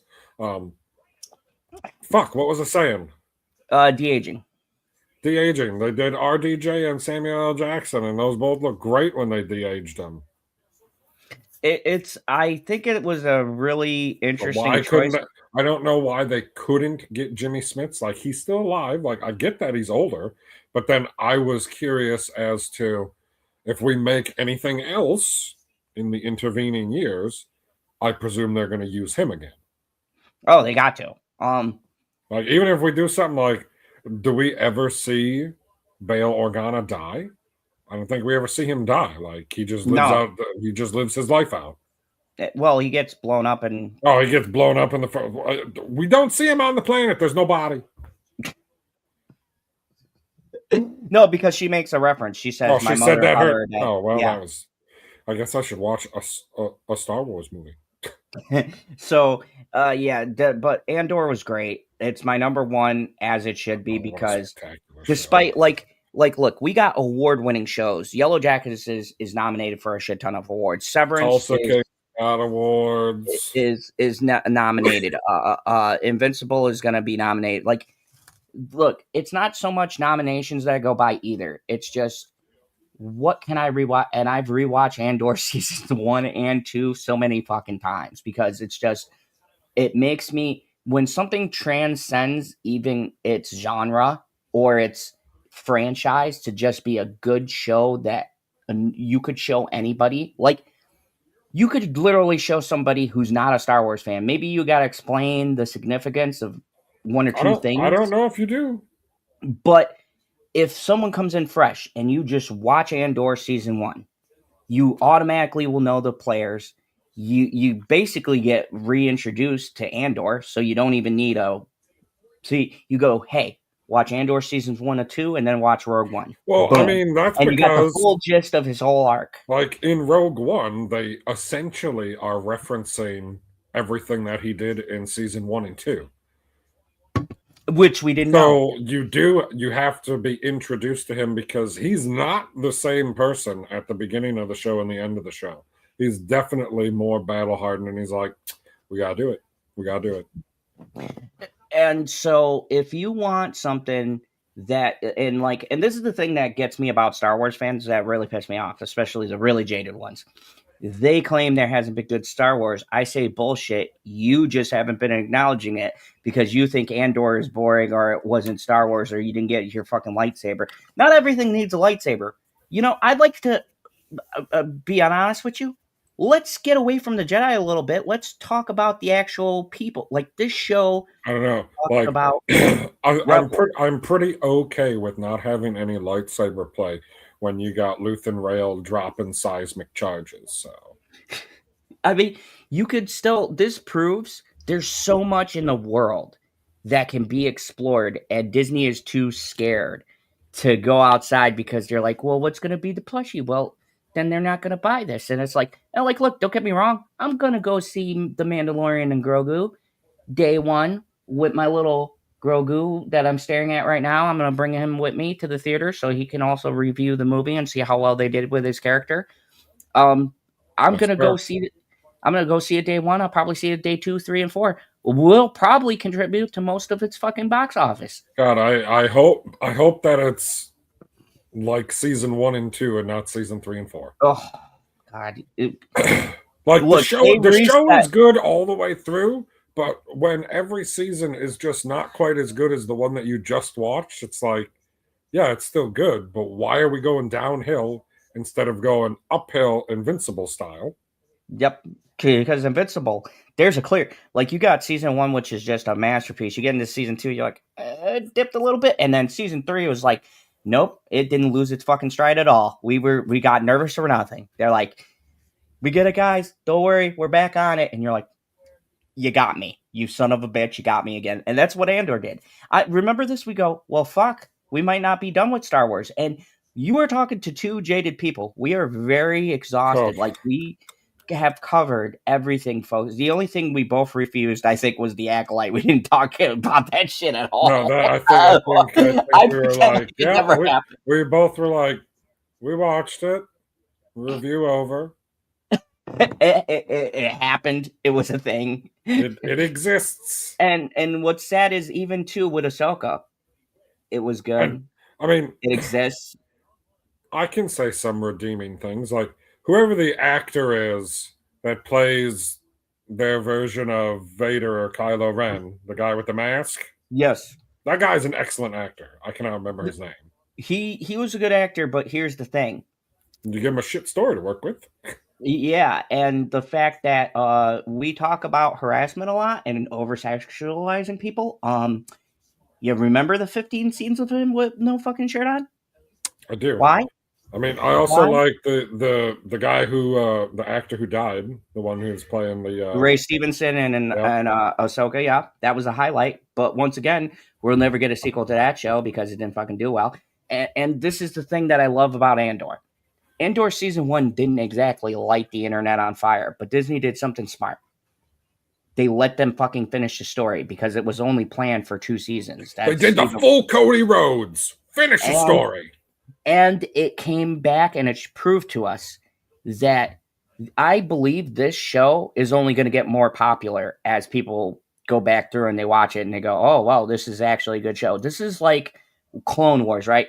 When Clone Wars first came out, it got fucking canceled if people don't remember. They canceled Clone Wars before they ever fucking finished it. And years later, after people started watching it and going, hey, this actually makes the original 1, 2, 3 way better. Oh, And yeah. then it built a fan base. And then we finally got the finishing, which was that final season of Clone Wars.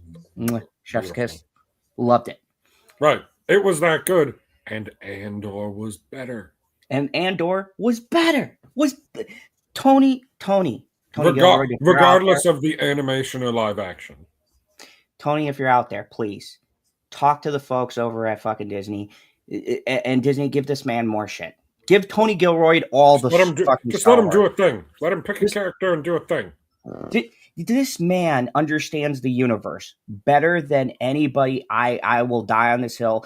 He is right up there with George for me. Because I'm not going to, if I would have had to pick, let's say, one of the good guys, right? So if you look at all of Rogue One and you got all of your heroes, obviously I would have picked Chirrut and his chain gun buddy. That would have been the characters where I was like, we're going to do a prequel story of characters from this movie. I'd have been like, oh, that's going to be sweet because they've been on all kinds of adventures. I don't know what they are, but you can show them to me now. I would never have picked Cassian to freaking do it. And now, having seen it, I don't see how you could not pick Cassian to make that show. This is what we mean when we're talking about, especially with prequels. And this is why it made it to number 5. Because when I got to the end of it, the twist being that it was a sequel and a prequel simultaneously. And 2, it added to the lore of the story. The story is now better. And PB, I know you got to watch it, but when you watch it, go back through and watch those original movies and you go, oh, this makes it better. And when you do something like this, and this is so important because we're getting so many fucking prequels and requels and stuff, it's got to make the original, it's got to either be better than the original or make it better because it exists. And Andor makes Rogue One better in every single way. You can literally watch these 2 seasons and Rogue One is better for it. That is a good show. That's a good prequel. Well, yeah, okay, let's put it this way. You've never seen Andor and you're watching Rogue One. Then you're like, oh, okay, these 2 people, Andor and Jyn, they've established a relationship over the course of a movie. As characters do. I don't know how much physical time passes in the movie, but it's enough that you can, have rapport and care for these other people. And then, spoiler alert, they all fucking die at the end. And you're like, oh, well, that was all for nothing. It's like, well, I mean, building up the characters, yes. But then you go back and you watch Andor, and you're like, oh, God, he had people waiting for him. And that's the biggest thing that hit me, especially, was I had no clue what they were going to do with the love of his life that he had. Good old Bix. And I kept wondering. And it's like, and this is, I'm sorry, this is my number 1 pick. So we're going to gush about this because I've been meaning to talk about this for fucking months. I know we did a review, but you're going to hear it again because goddamn it. Good reviews.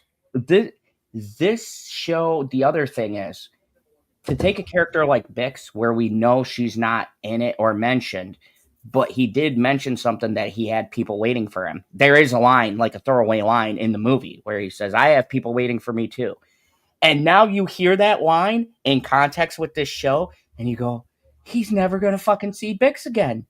And when I rewatched it, I was actually crying at the end. I didn't cry the first time. I was just like, man, this is fucked up. But then you watch it. Because the first time I watched it, I was like, oh, this is really good. And then you're like, I can't believe they killed all of them. They killed all of them. I did not see that shit coming. Yeah, the first time you watch the movie, you're just surprised because you don't expect all the main characters. And then you go, oh, shit. Yeah, that's right. This is before A New Hope. Okay, right. But also, the very first time you watch it, you watch that happen, and you're like, oh, I can't believe that. and they immediately take you into the hallway scene. So Yeah. you don't have time to like sit on this emotion. Like the amount of time you got for that emotion was from the time that the bomb went off and you see it in the distance and you're like, all these fuckers are getting vaporized. Holy shit. But then when you watch Andor and you see uh light spoiler for Andor season 2. You see him mention that he's got another mission and it has to do with Rogue One. And you're just like, then you go into the movie and you're like, and then you get that line because you get the little fucking end credit scene of Bix just sitting there waiting for him, and you realize that motherfucker is never coming home, and you go into Rogue One. Then that scene with the bomb dropping, even though they cut it quick, it hits you so much harder because now you have that emotional tie-in. You've seen this Oh, character, the emotional weight has been added. or you have the emotional weight. So people, Speaking of emotional weight, yeah, hold on, I gotta cue this up. you can cue it up. But We have to. You have to go through your top 10 one more time. okay, so Honorable mentions first, obviously. yeah, hold up, I gotta put in John Campia's name here. Here we go. John Crappia. Good old John Campia. Where's your top 5? He's got such a fucking stupid. It's right towards the top. It's got to be close to the top. I don't know how many videos he puts out a day. He puts out like 500 a day. Jesus Christ, he puts out more videos than we do. Oh, that's for sure. Like, I haven't put out a video in like 3 years. they got. I'm more consistent. Maybe it's time to make one.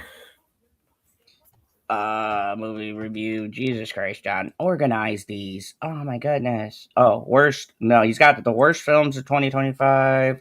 It's right there, guy. It can't be that hard to find because it was literally right at the top yesterday or 2 days ago.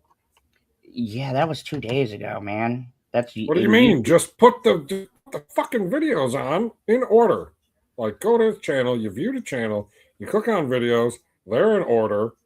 So he's got a whole bunch from 22 hours ago. My God, John. Yeah, that's why I'm saying it's not as easy as you think. He made like. And then right after 22 hours ago, John's top 5 shows of 2025. See, 14-minute video. Hold on a second. I'm still looking. Jesus Christ, guy. He's got. Am I looking at the wrong? Because right now I see Stranger Things Volume 2 review. Can you open your X on the computer? Yeah. And then just fucking send it to me because That's Jesus what I'm Christ. doing. John did like 10 videos probably in the last hour. John puts out as many videos as Perp does.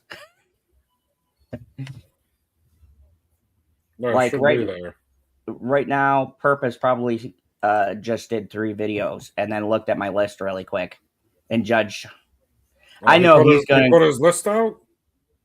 No, but I want to show him mine because I think he's going to be like he's going to be like, you put Yellow Jackets at number 7 and be like, Perp, did you see my list? Yeah, but he's never going to put freaking. What do I want to say? He's never going to put. He probably won't even put Andor in the top 10. Perp it doesn't have Ray in it. Okay, I sent it to you on X, guy. Yeah, I got it. So here we go. I'm gonna go through my list, and then we're going to do the comparison to John Campia. So my top 10, and we'll highlight my top 5 because he only does 5. So my top 10 are Murderbot, or the 2 honorable mentions are From and Mobland. And then at number 10, we have Murderbot. Number 9, Dexter Resurrection. Number 8, Tulsa King Season 3. Number 7, Yellow Jacket Season 3. Number 6, The Sandman Season 2, but I'd strongly suggest you watch both, 1 and 2. Number 5, It, Welcome to Derry Season 1. Number 4, Severance Season 2. Number 3, Reacher Season 3. Number 2, Invincible Season 3. And the number 1, of course, that should be on every list, Andor Season 2. So now, having that knowledge, let's see if good old John has mirrored my list. Maybe he watched my list and he was like, This It's from guy's got he put his list out first, guy. what's that? I said he put his list out first. How could he have watched the list that we just did? I don't know. Maybe he put his list out and he watched mine and then he redid his video. Oh, John. So Hey. nice to see you again, John. Every year, there's a few lists I do. My best movies of the year, my worst movies of the year, my most anticipated of the coming year. So we've already done our most, pardon me, we've already done our most anticipated, and I've already done the worst. Okay, so do you think he's going to say emotional weight at least 50 times in this video? Oh, I don't. I feel like he's evolved so much as a person. I'd be surprised if he says it even once. I'm going to do the best films of the year next week. Once we get closer to the end of the year. So I'll do that next week sometime. Oh, fuck. We're going to have But to a do a list shilling next I week. don't often do, hardly ever actually, is what are my favorite shows of the year? Yes. Now, we do talk about TV and streaming on this show, but I like to focus more on the actual movies, but still, I've never really done a list at the end of the year of my favorite shows of the year. So I thought I would do that today. I'm going to give you my 5 best shows of 2025. Doesn't have time for 10. Now, I'll give you guys a minute to throw in some of your guesses as to what might be on my list. I see. Let me see. This was a stream? Was this a stream? This is probably a stream. So What really the quick, fuck? what do you think John's got on there? You think he's got Andor? I don't think he's going to have Andor. I do think that he's going to have Severance on there. Do you think it's going to make it? No, I don't think he's going to put a horror one on there. Yellow Jackets? I haven't seen Yellow Jackets. I know. That's why I'm just trying to think of the stuff like what has. I mean, he could potentially put Landman on. Yep, but Landman isn't done. That's why I didn't add on mine. Season 2 is 2025. Right. It's only episode 7, and there's 10. So it would have made it on here if they were done with the full 10, because that is a fucking great show. I mean, I presume, just like your list, every single one of his shows is going to be a streaming show. And I presume that I've seen about 3. And the part that I'm mildly interested in is to see how he splits up the 5, or if he has one from each big streaming service. I mean, we didn't put Peacemaker on the top 10. No, and it would have made it. It would have made it if it would have stuck the landing. But once again, wrestling metaphor. Excellent match, excellent match, excellent match, excellent match. Big finale. Oh, that was shit. 4 out of 10. When you guys are saying the Penguin, Penguin was not this year. Some of you guys are saying Welcome to Derry. The Penguin was not this year. Some of you guys are saying Pit. The Pit. Shogun. So if you guys, The Pit. Yes, if you guys don't know, The Pit is HBO's stab at a hospital drama. It would have been on my. Doesn't it have freaking Noah Wiley? Yes, and his previous hospital show was the one on NBC? Let me tell you, The Pit. What makes it different is the show is, I think, 14 or 15 episodes. They take place in one workday, and it's an hour in real time. It's a very unique show. It would have been on here, but so it's made in the similar fashion as to the way 24 was made. Yes, picture 24, but a hospital drama. But they don't have the time clock. It just says in the episode like 8 to 9, 9 to 10, right. 10 to 11, all the way up to a full work day. It's an amazing show and definitely should check it out. It didn't make it on here because I can't rewatch it. Stuff that's popping into my head. He could put The Bear on his list. Yeah, The Bear would have made it on here too, but I didn't. Maybe I'm going to get some flack on here. I didn't think this new season was as good as the previous ones. Hot take, I know, but it was close. It was one of the 40 that I like. The Pit, Bear, they were all on there. I mean, Daredevil didn't make it. Yep, and that was close. It was really close, but it was just Daredevil versus Invincible, Daredevil versus Andor, Daredevil versus Reacher. It wasn't winning any of those. So I was like, no. And it was tough because if I could do 40, I'd have put a stop. But we don't have that kind of time. So let's see what John's It thinking. wasn't 2025, my friends. Shogun wasn't 2025. Nope. So there's some of your guesses. Let me just bring up a piece. So the people who watch John are also dumb because they don't know what shows came out this year. Let's see. I just want to make sure I got this one little piece of data correct before I do anything else. I felt to take John. So why do you need to look at a lot data? of different guesses? What? Pause. Let me make sure I look and see that this data is correct because I'm going to use this data point to tell you why this show is good instead of explaining to you what happens in the show to make it good. It's like, yeah, but it had this many viewers, so it's good. That doesn't fucking make a good show. You have any idea how many people watched season 8 of Game of Thrones? It was shit. But the critics loved it. And that's what I'm saying. See, this is why, folks, our list is the best. Because we not only go, when I do my criteria, I do take that into an account, like awards and things like that and cinematography. But what I take into account most important, that you should when you're watching a show, how do I feel about the show? I don't give a fuck that it's up for an Emmy. That doesn't mean shit to me. I've seen tons of shows. That's coincidental. It's coincidental that The Penguin got nominated and won. I liked it for the show. And if you are watching a review, I feel as a reviewer, our responsibility is to tell you what we think, not what the fucking analytics say, not what other critics in our space say. It's right. I have a feeling he's definitely going to use some metric. Like he's going to say, well, this show was rated this on Ridiculous Tomatoes.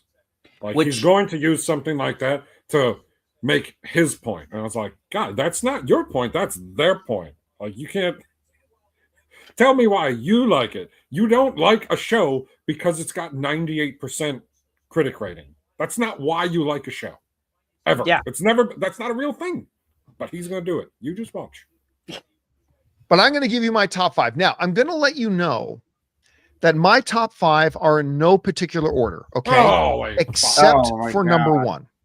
The reason number 1 is because it's number 1. But I'm also going to let you know that dude, that would be like, it would be pretty spectacular, but it would be so unsatisfying to be like, yep, this guy won the gold medal.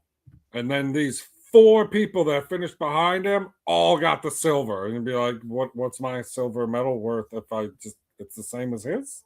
It's the same as his. How the fuck are you going to do a top 5 and only give us now? I mean, I'm a little extra curious at what number 1 is, why it sticks above the rest.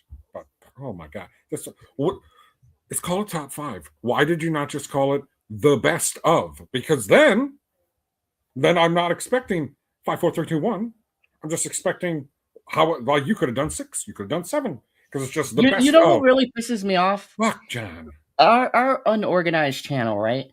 I still knew that I needed numbers and to give you a reason why something's 10 versus something's 8 or 7. Because people are like, okay, it's 5. Why is this 5 and this is 1? They do the compare and contrast. And I go, well, for me, it's number 5 because it doesn't do what this does. And we explained it. That's why this is almost, it was almost 15 minutes just to get into our list. Where, like, this, it's like like you said, there's no point to the number structure, because if everything else is just be number 2. Like, I'm almost curious what was number 6, or can we not call it number 6 because it would be technically number 3 because everybody tied for second. But not all, or it would still be number 6. I don't fucking know. Let's play. John never disappoints us here on the channel. Never disappoints me. He didn't even start and he already disappointed me. That one, because you guys all know this is going to be my number 1 favorite. My number 1 show of 2025, obviously, who in the fuck starts their top 5 list and does like, I don't need to listen to the other 4 if you're just going to give me number 1 right away. What is he doing? Is it just me, or did we thought he got better over? No, I didn't think that was. I was being sarcastic. I didn't actually I think that he got I better. was hoping that maybe. I Oh mean, my god, my people head do hurts. change, especially in the way they deliver stuff, unless you're John Campia, and then you just keep doing it the same way and disappointing from the start. Like, fuck, man. Dude, he's got Here's my millions of top 5. Let's do producers. number 1 first. Let's not have people hang around. I think we're doing this wrong, PB, because John's got Are millions. we? We might be Dude, doing this. like, okay, if we would have done it in reverse order, and you were like, number 1 was Andor, we would have been like, oh, we've been sitting here talking about it for an hour now. We should probably move on. So you would have got like 50 minutes of Andor, and then you would have got another hour where we talk about the rest of them. Like, how do you not? Top 10s are meant to be done in reverse order. Top 5s are meant to be done in reverse order. Nobody, have you ever seen anybody do that? The only time that I guess it's okay is if you're like posting on X and you're listing them 1, 2, 3, 4, 5, like to have number 1 at the top, it makes sense to me. But to give number 1 first in your video is ridiculous. I just watched Jeremy Johns. I just watched Cody Leach. I just watched Adam Does Movies. You know where they None of fucking them. started? Number 5 Number 5. or number 10. Or for Adam Does Movies, he had the top 10, and Cody Leach had the top 25 of December. But he didn't start at a fucking number 1. He started at number 25. Okay, I guess let's see what the greatest fucking TV show is. Jesus Christ. Easily is Andor. Obvious. Well, there you folks. You could have subbed to me. Okay, it's over. Turn it off. We gotta leave now because holy shit, we're shills. I mean, I didn't listen. Like, obviously, I did not have that on my bingo card. This is the first card, John honestly. Campia thing. No, this is the first John Campia thing I've seen probably since the last time we did a shilling of him. I mean, maybe we watched some video.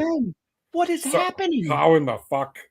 I swear to God. I told you, John, watch my show. I swear to God, this was pre-taped. Watch my show. It'll be okay, and we won't have to move it on the list as long as he does not use the term emotional weight. Oh my God! I swear to God, if I hear emotional weight, I can't freaking believe this. I mean, go back and look at the stream. You will see how shocked my face is because I was not expecting that at all, and I had no idea if he I presumed he watched it because he's like kind of a Disney shill. Like obviously he was going to watch it, but to make it number 1, you got good taste, John. I'll never say that again. I hate that he has good taste. I really do. I hate it so much. Man, blind squirrels, man. Blind squirrels. And easily. Andor is the best show of the year. It was also, and I say this with firm conviction.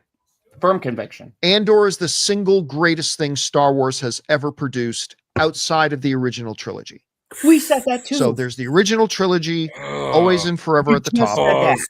And after the original, can you would put season 2 of Andor ahead of episode 3?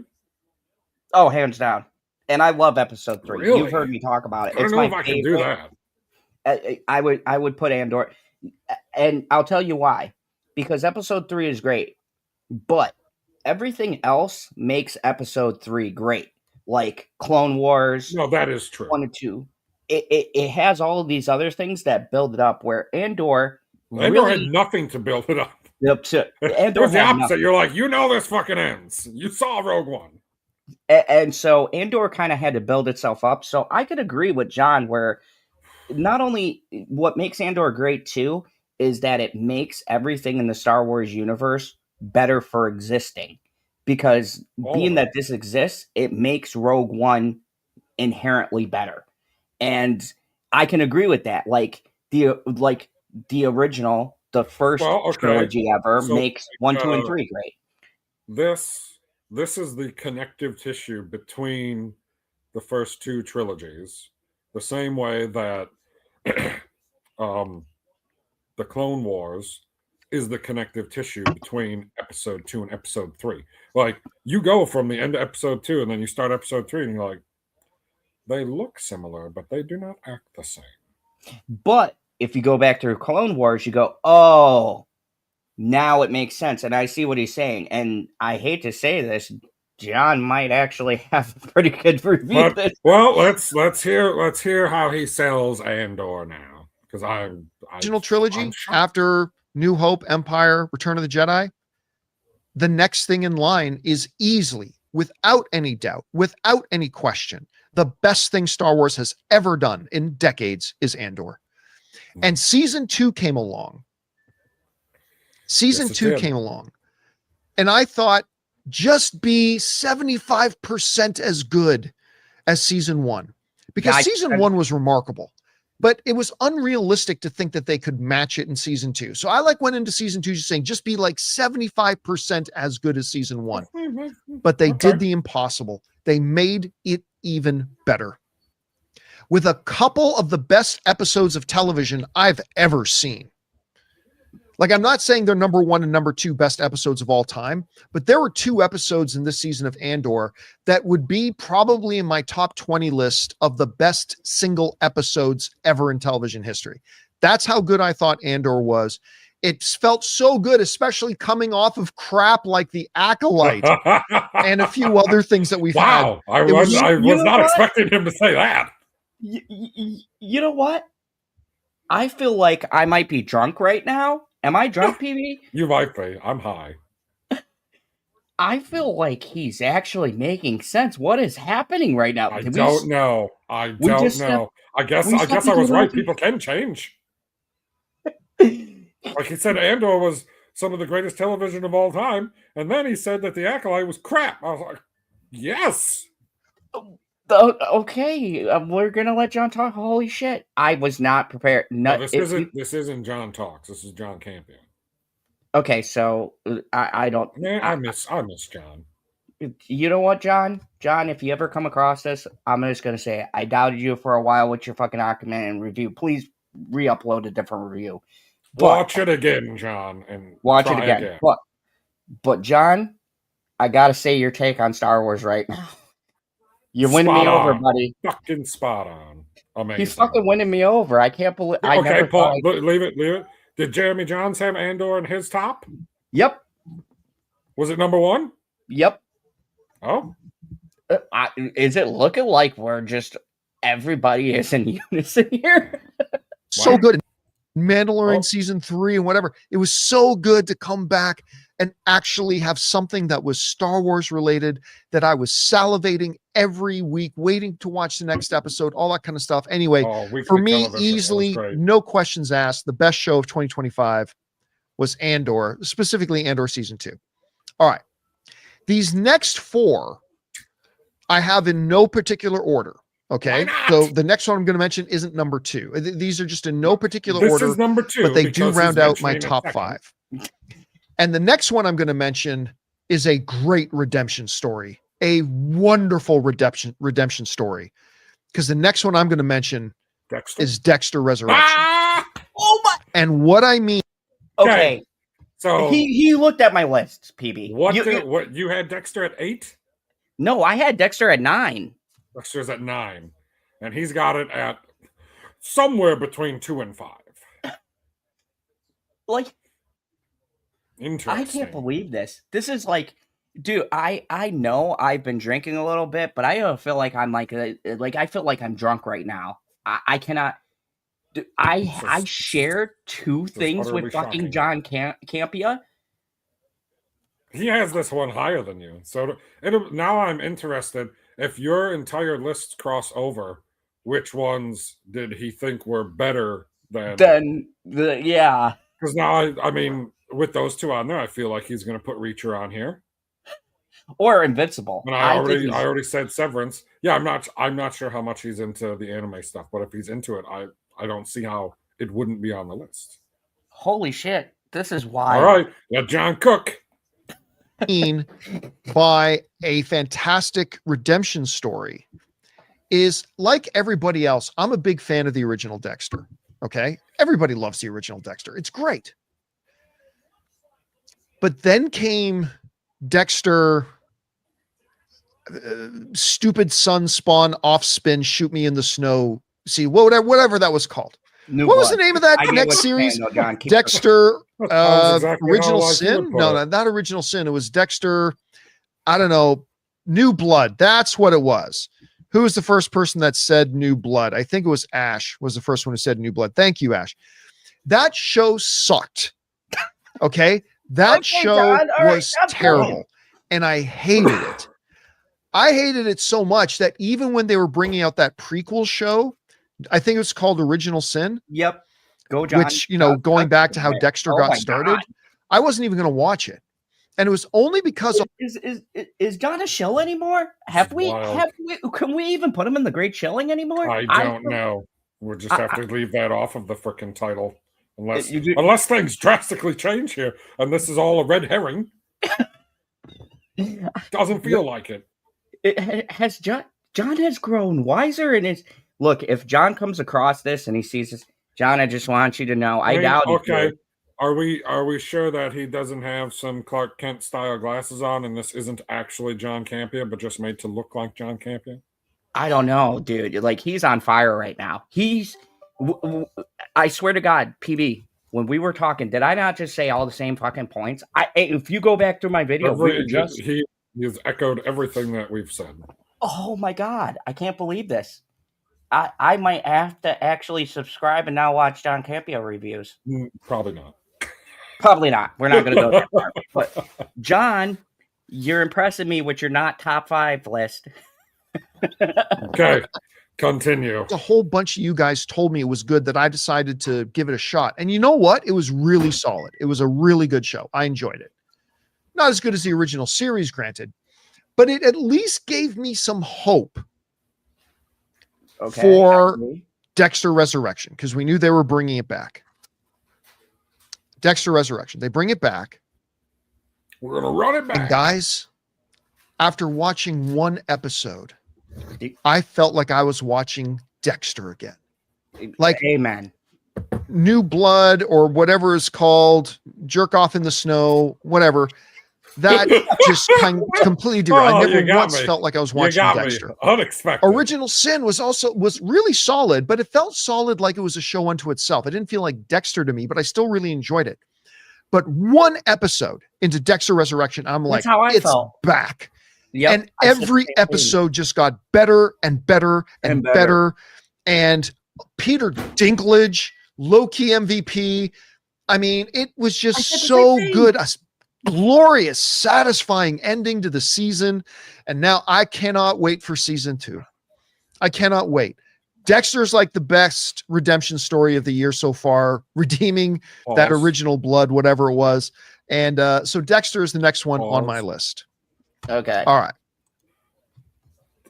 Is it actually going to be Dexter Resurrection Season 2, or is it going to be Dexter some other subtitle? No, it's going to be Dexter Resurrection Season 2. Oh, so they're like, okay, people like this one, so we'll keep the name. Yeah. Okay. So, wow. All right, so not in any particular order. Another TV show that's between 2 and 5 is... We got 3 more to go. The next one, I think I was anticipating it being really good, but I was not prepared for just how good it was going to be. And that's The Studio. Okay. Holy crap. I'm going to pause for a second. So here's the crazy part. Where's Studio on your 40 list? It was on my top 10 and I crossed it out just because I couldn't fit it with everything else. You crossed it out, but it still didn't make the honorable mentions? PB, it was just because, like...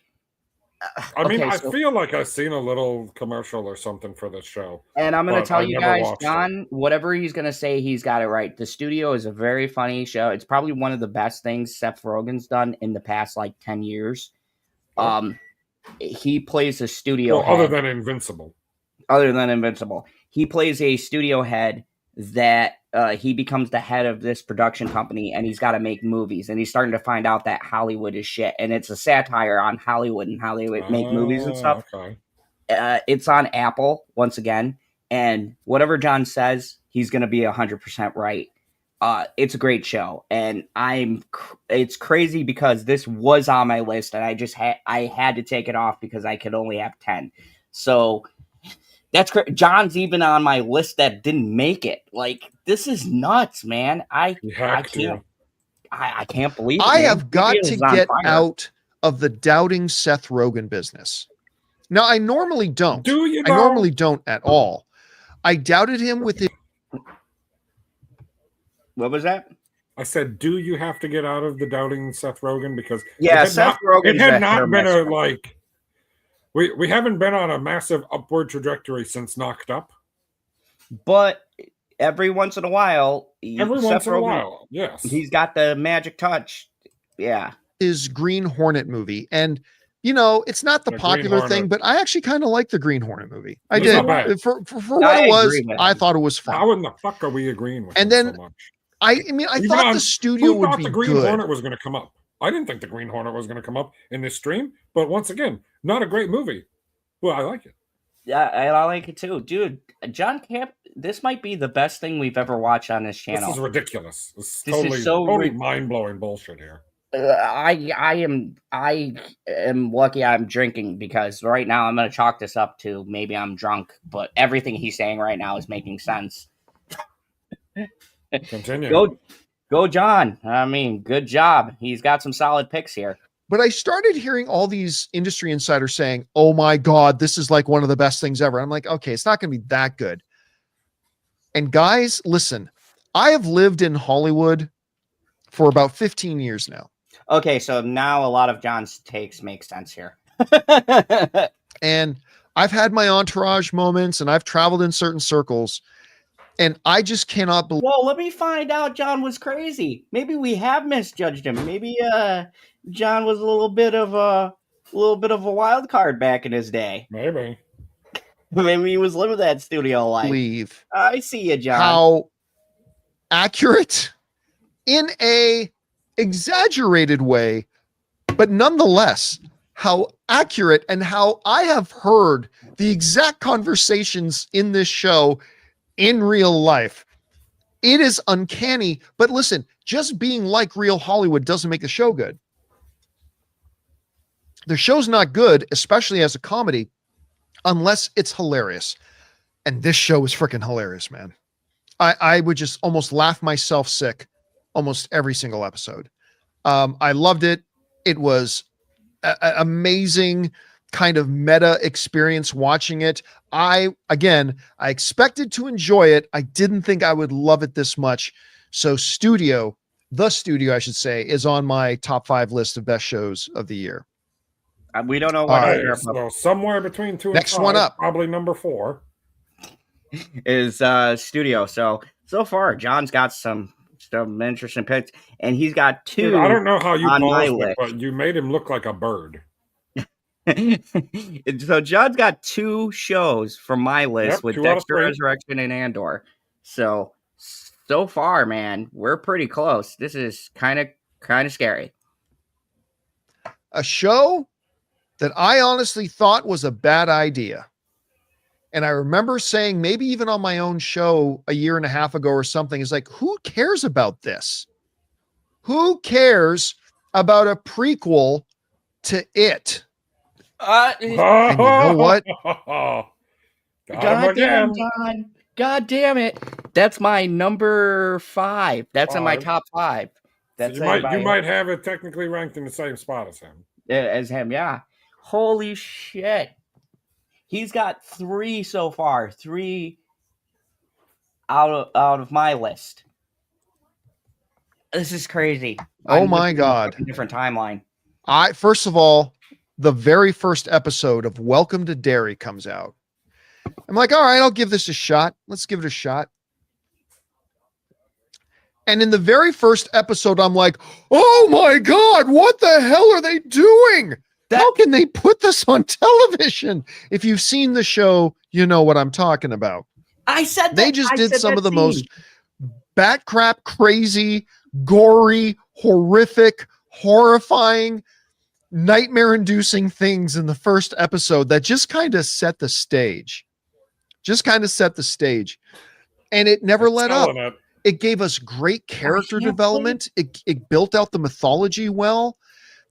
He's literally making all the same points that I made. Pretty impressive.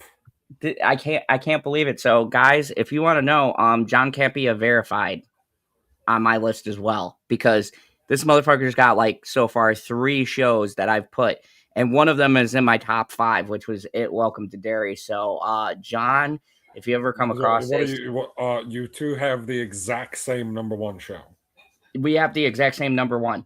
He has Andor and I have Andor, and Jeremy Johns has Andor. So far, every reviewer that's done a list of television shows, we have all have had Andor. Holy shit! Dude, this there's is so crazy. many reviewers on YouTube. I can't believe you said that. Like, this is nuts. But to be in line with John Campea, I never thought I would see the day. There would come a day. I never thought. Yeah, dude, this is crazy. And I was like one of those guys that thought we don't need to know about Pennywise. We don't need to know Pennywise's background. It's kind of like the Force and midichlorians. Just leave it alone. We don't need to know about midichlorians. It's the Force. And I kind of thought that about Pennywise. But what they did in this show was amazing, because they actually made Pennywise an even better character.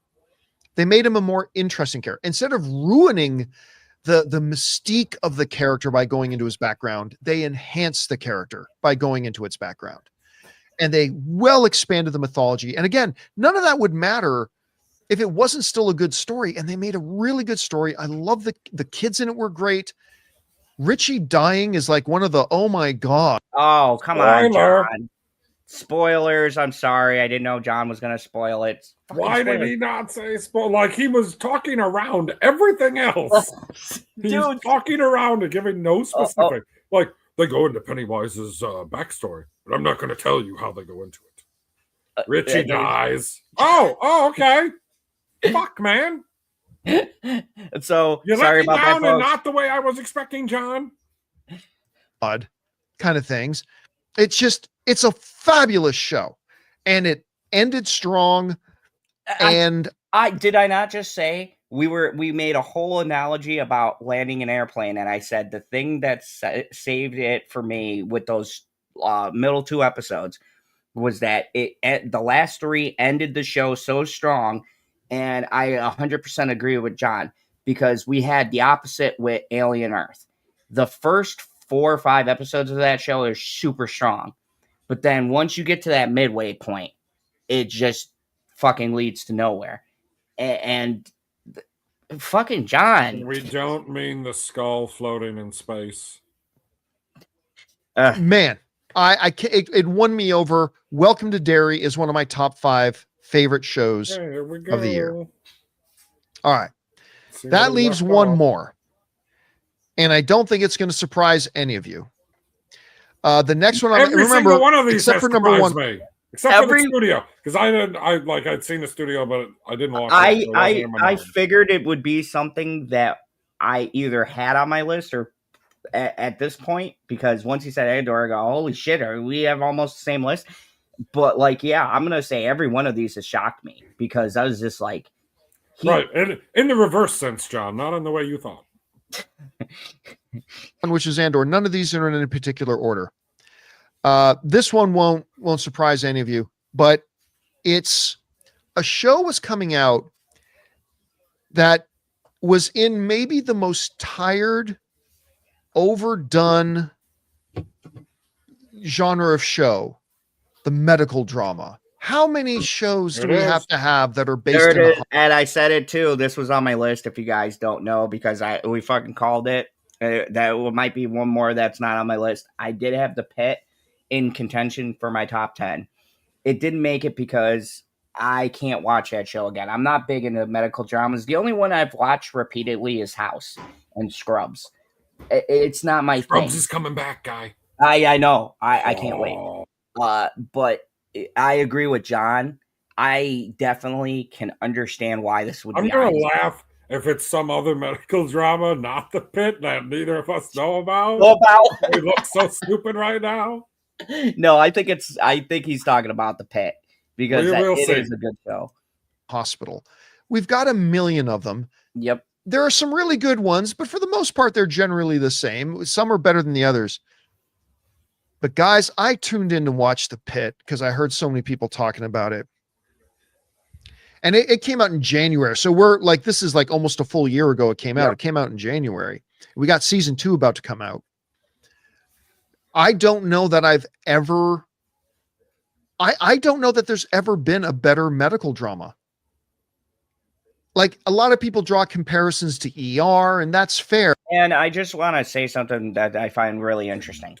People who work in the medical field, just an FYI, if you guys are interested in this, I know somebody who is in the medical field who suggested me watching this show because they said this show was the most accurate to what a actual day is like in their job. And when you get this show, why I didn't put it on my list is because when I make my list, I go on rewatchability. This show is the first one where I understood how bitchy feels when you watch something and you're in anxiety for a straight hour, but it's like 15 episodes that I watch back to back, and it's too much anxiety. This is the most realistic medical show I think they've ever made. And this is there's been doctors and surgeons and shit who have said this show is how we live. And I think that's an achievement. And of course, only fucking I'm not going to call them Max. Only HBO could make a show like this.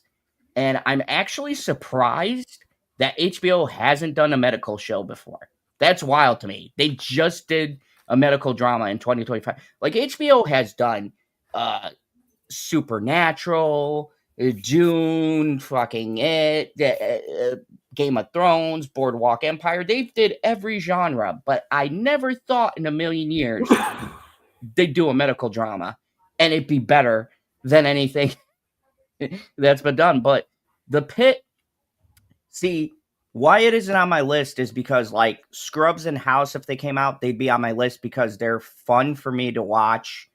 Yeah, there's some, like, emotional moments, but it's still fun enough that I can watch it. The Pit is just exhausting, and there's so much tension, and it feels like you're actually going to fucking work with these people. And I can't do it's too much anxiety. It's just I'm just like, you know, it takes that concept where like they nick an artery and you're like, oh shit. And it's just so intense and it never lets up. Even the fucking conversations by the water cooler, so to speak, they're not drawn out like Grey's Anatomy or something.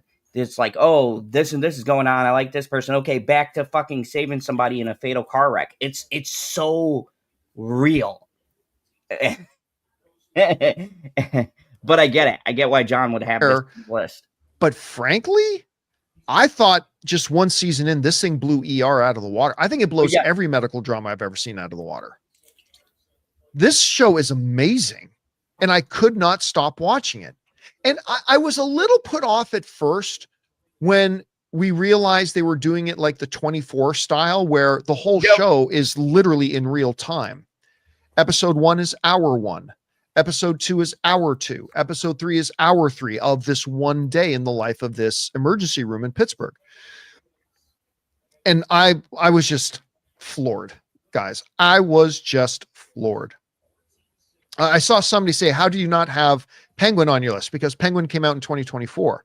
But anyway, thank you, John. Jesus Christ. Yeah, I was just absolutely floored by The Pit.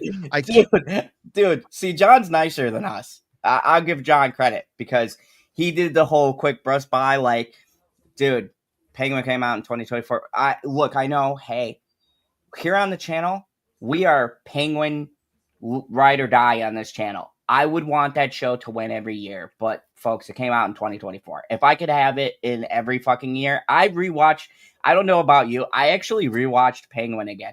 That was the first show. Let me tell you guys, this is a funny story. Bitchy does not like comic book stuff. She loves like Iron Man.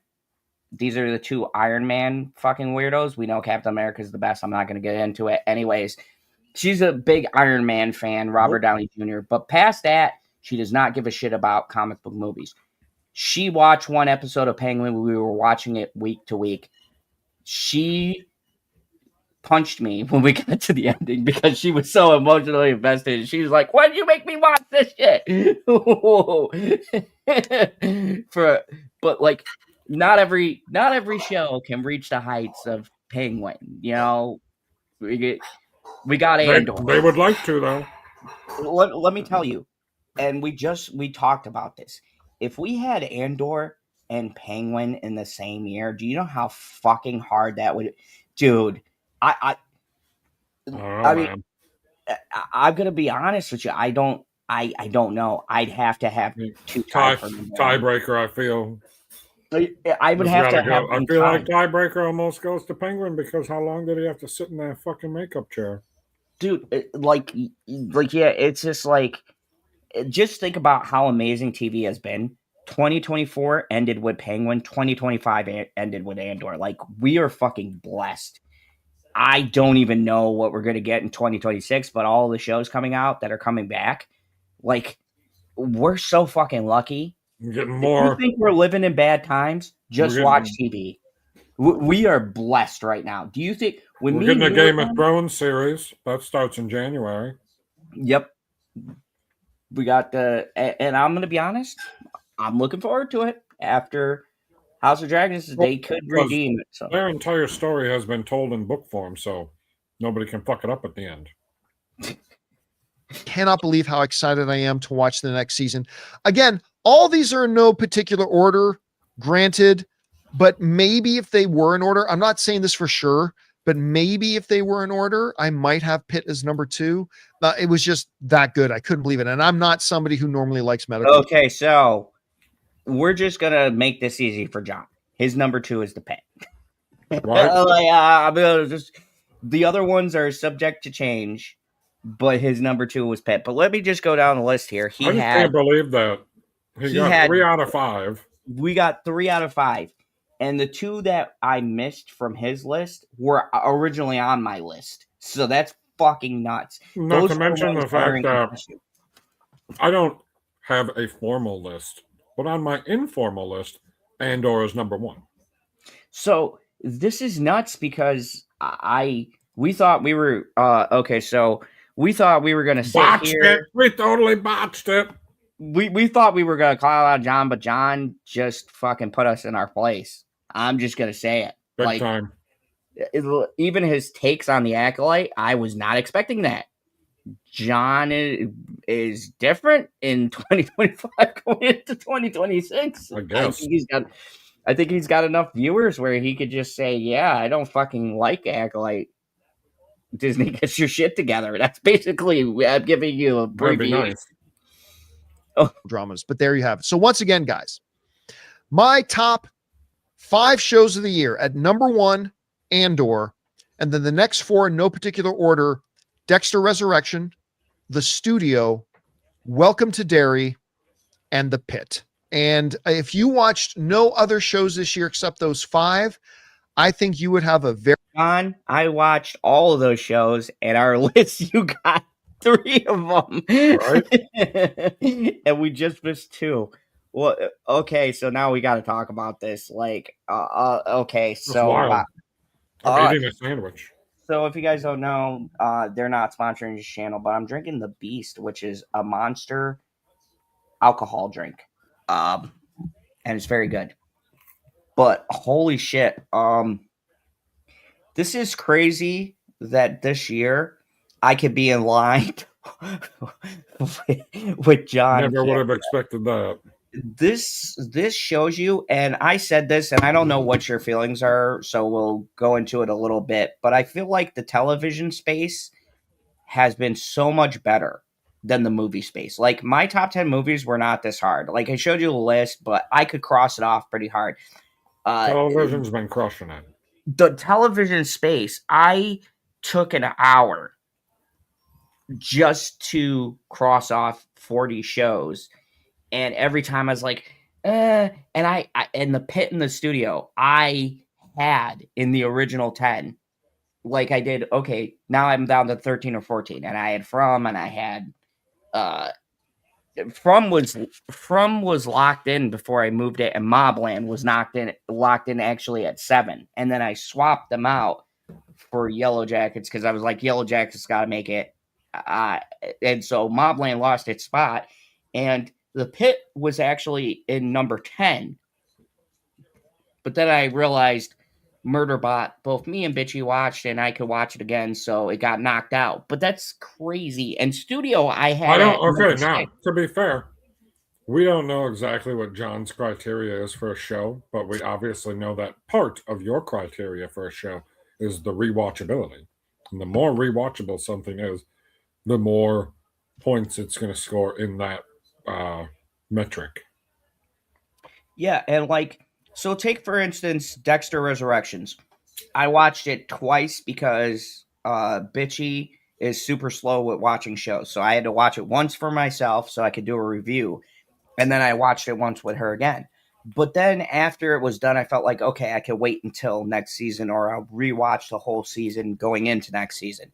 So it knocked it down. But like with like it, I've watched that, especially the last 3 episodes, I watched a couple of times. Severance, I just rewatched. Reacher, I watched from season 1 through 3. Invincible, I've watched several times. I'm watching it again before season 4 comes out. And Andor, I've lost fucking count how many times I've watched season 1 and 2 and then watched Rogue One. So that was a large part.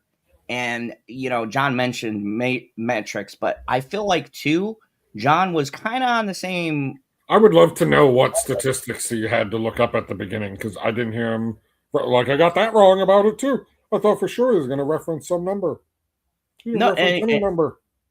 And he didn't. And, you know, we've shit on John Campia's reviews a lot on his channel, but I do want to give props where props are due. And I have to give him his flowers. And I got to say, not only was his review entertaining, but he also made his own points. And I respect that. He gave us the show. He gave us the reasons why he liked the show and what specifically he liked at like the Andor review.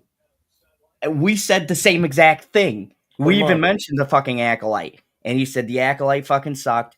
And but Andor, and we made the reference to the original trilogies versus, so he made the same fucking point. So I like the fact that you could tell he was coming off of his own personal feelings, because when we're doing these rankings, folks, I can give you suggestions, and apparently I share 3 out of fucking 5 that John had on his list.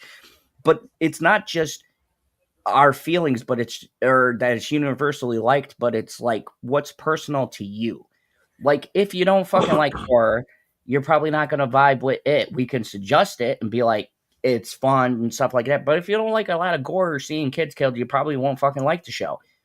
At the end of the day, when you review, and I got to give him respect for this, I felt like he spoke from how he felt about a show and not what the fucking popular opinion was. And I got to respect that. Like, yeah, he did a good job. I'm very disappointed with it. We thought we were going to get some good jokes here. Yep. The only thing he did wrong is say them in the wrong order and not be like, okay, I can parse this out to make this one number 2 and number 5.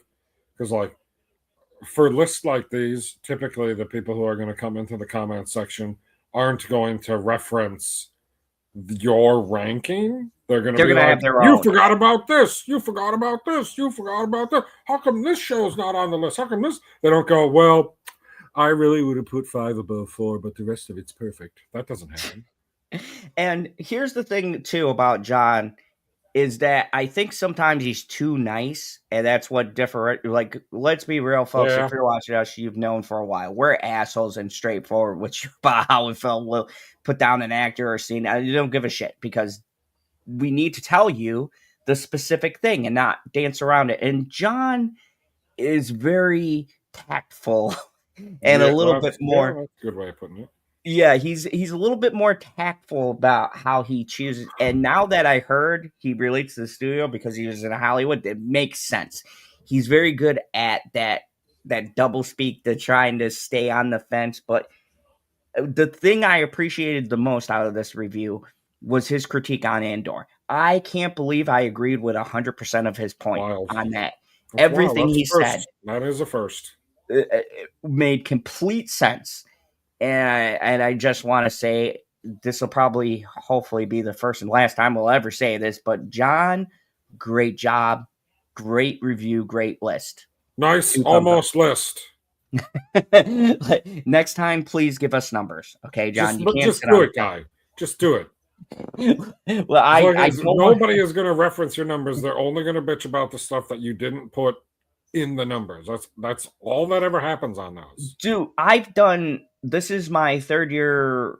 Yeah, my third year doing a top 10 list, and I always get the comment. And even yesterday, or the day before, when I did my top 10 movies, Tomas had movies that weren't even considered on mine, like Hamnet. Well, and he also did list. have he had horror ones in his list. Yeah, and like I said, I break mine up. My top 10 horror list will be tomorrow because there's too many that would interfere with my blockbusters. So I'm calling my first top 10 list the blockbuster list or drama list. It's blockbusters and dramas, and then I got my horror list.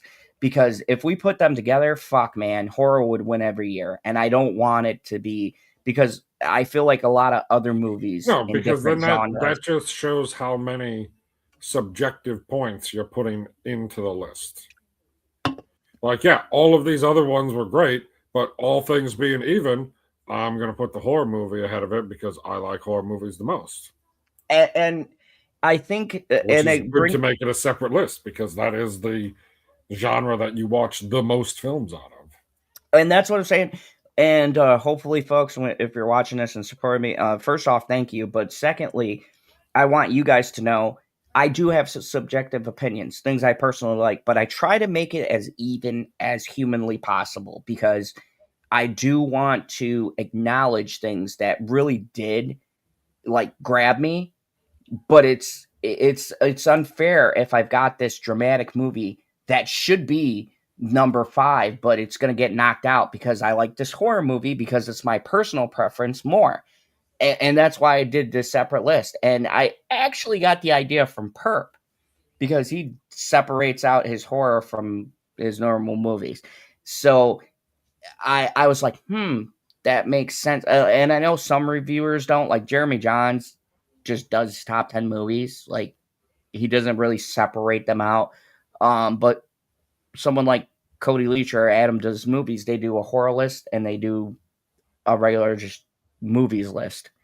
So I said to myself, you know what? I'm going to do a straight up horror list because the genre has gotten so big and the quality has gotten so good that they're beating, to me, Academy Award winners. And here's the shame.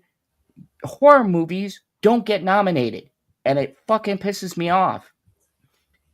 I can count on my hands how many times a horror movie has been nominated for fucking anything. And I think it fucking sucks because they won't nominate it because of the genre that it's in.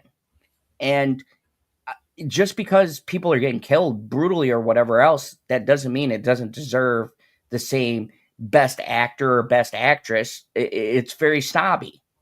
So, you have 5 movies in the Oscars that'll come out that me or you have probably never fucking heard of. And they'll get all the fucking awards, where you have a movie like Weapons that should probably get awarded. Josh Brolin is in it. Fucking the chick from the Ozarks who plays Ruth is in it. They should be fucking getting nominated for awards for that movie, but they're not even going to. I like to call her the Silver Surfer. I will always call her Ruth Langmore. To me, Weapons is good, but her best performance, to me, that has ever been is Ozarks. Well, yeah, like, Ozarks is freaking amazing. Like Ruth that's a show that would have made the top 10 every year that it was on.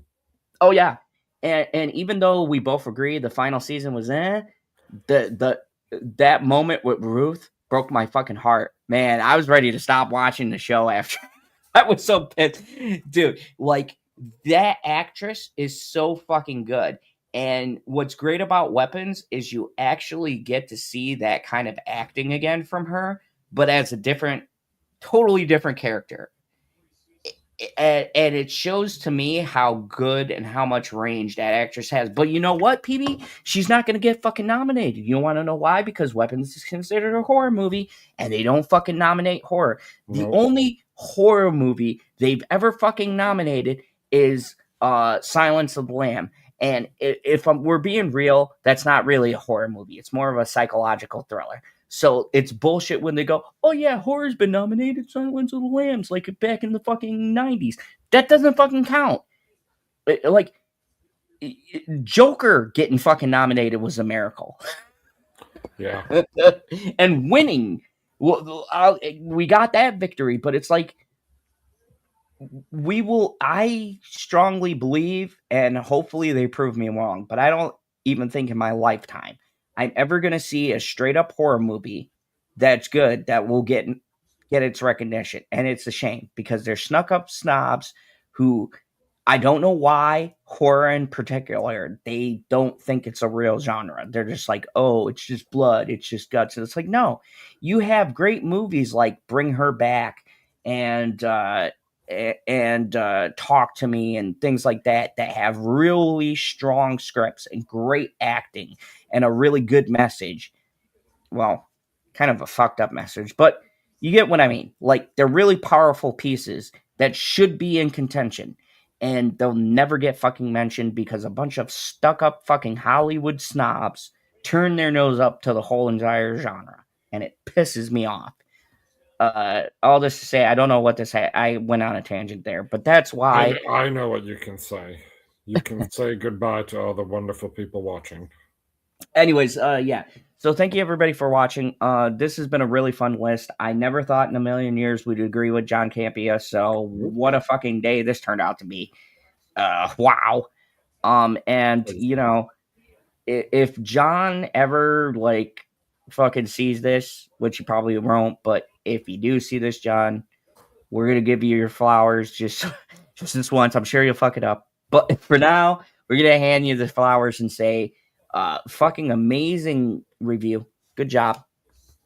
Golf clap. Golf clap. And I can't believe that we had 3 fucking shows in common, and our number 1 was exactly the same for the exact same reasons. That blows my mind. He made every point. We just got done doing an hour gush fest for Andor, and he said literally the same things we said. And he even fucking brought up the Acolyte. I never thought John would have the balls to call them out, but when you have John Campea call you out, Disney, you better get your shit together because John is the biggest. Or just bring back the people that made it, Andor. Yeah, bring back Tony Gilroy. Easy. Hire him. Just have him on fucking retainer. You're like, Disney. We're making the Plo Koon show. At this point, dude, if Tony Gilroy is attached to any Star Wars project, dude, I will be there. Okay, you know, what's the guy's name? Kiadi Mundi with the tall head, right? Yep. And he's able to have children because of his religion. Yep. From his planet. It's like, let's tell that fucking story. That's going to be some wild shit. Anyways, thank you guys for watching. I love the fact that we can end on a positive note. I thought John Campea was going to piss me off, but he didn't. I don't know. You disappointed us, John. I don't know how to feel. Not in the way we were expecting. So, you know, kudos. You and your fucking quality reviews. And so I think I'm just gonna end it as most shows end, except for our top 10, because PB said the perfect line there before his perfect line. But I just want to say thank you everybody for watching, and remember, here in the Phantom Zone there is only one rule here in the Phantom Zone, and that is kneel before General Zod. I'm gonna let you go with it.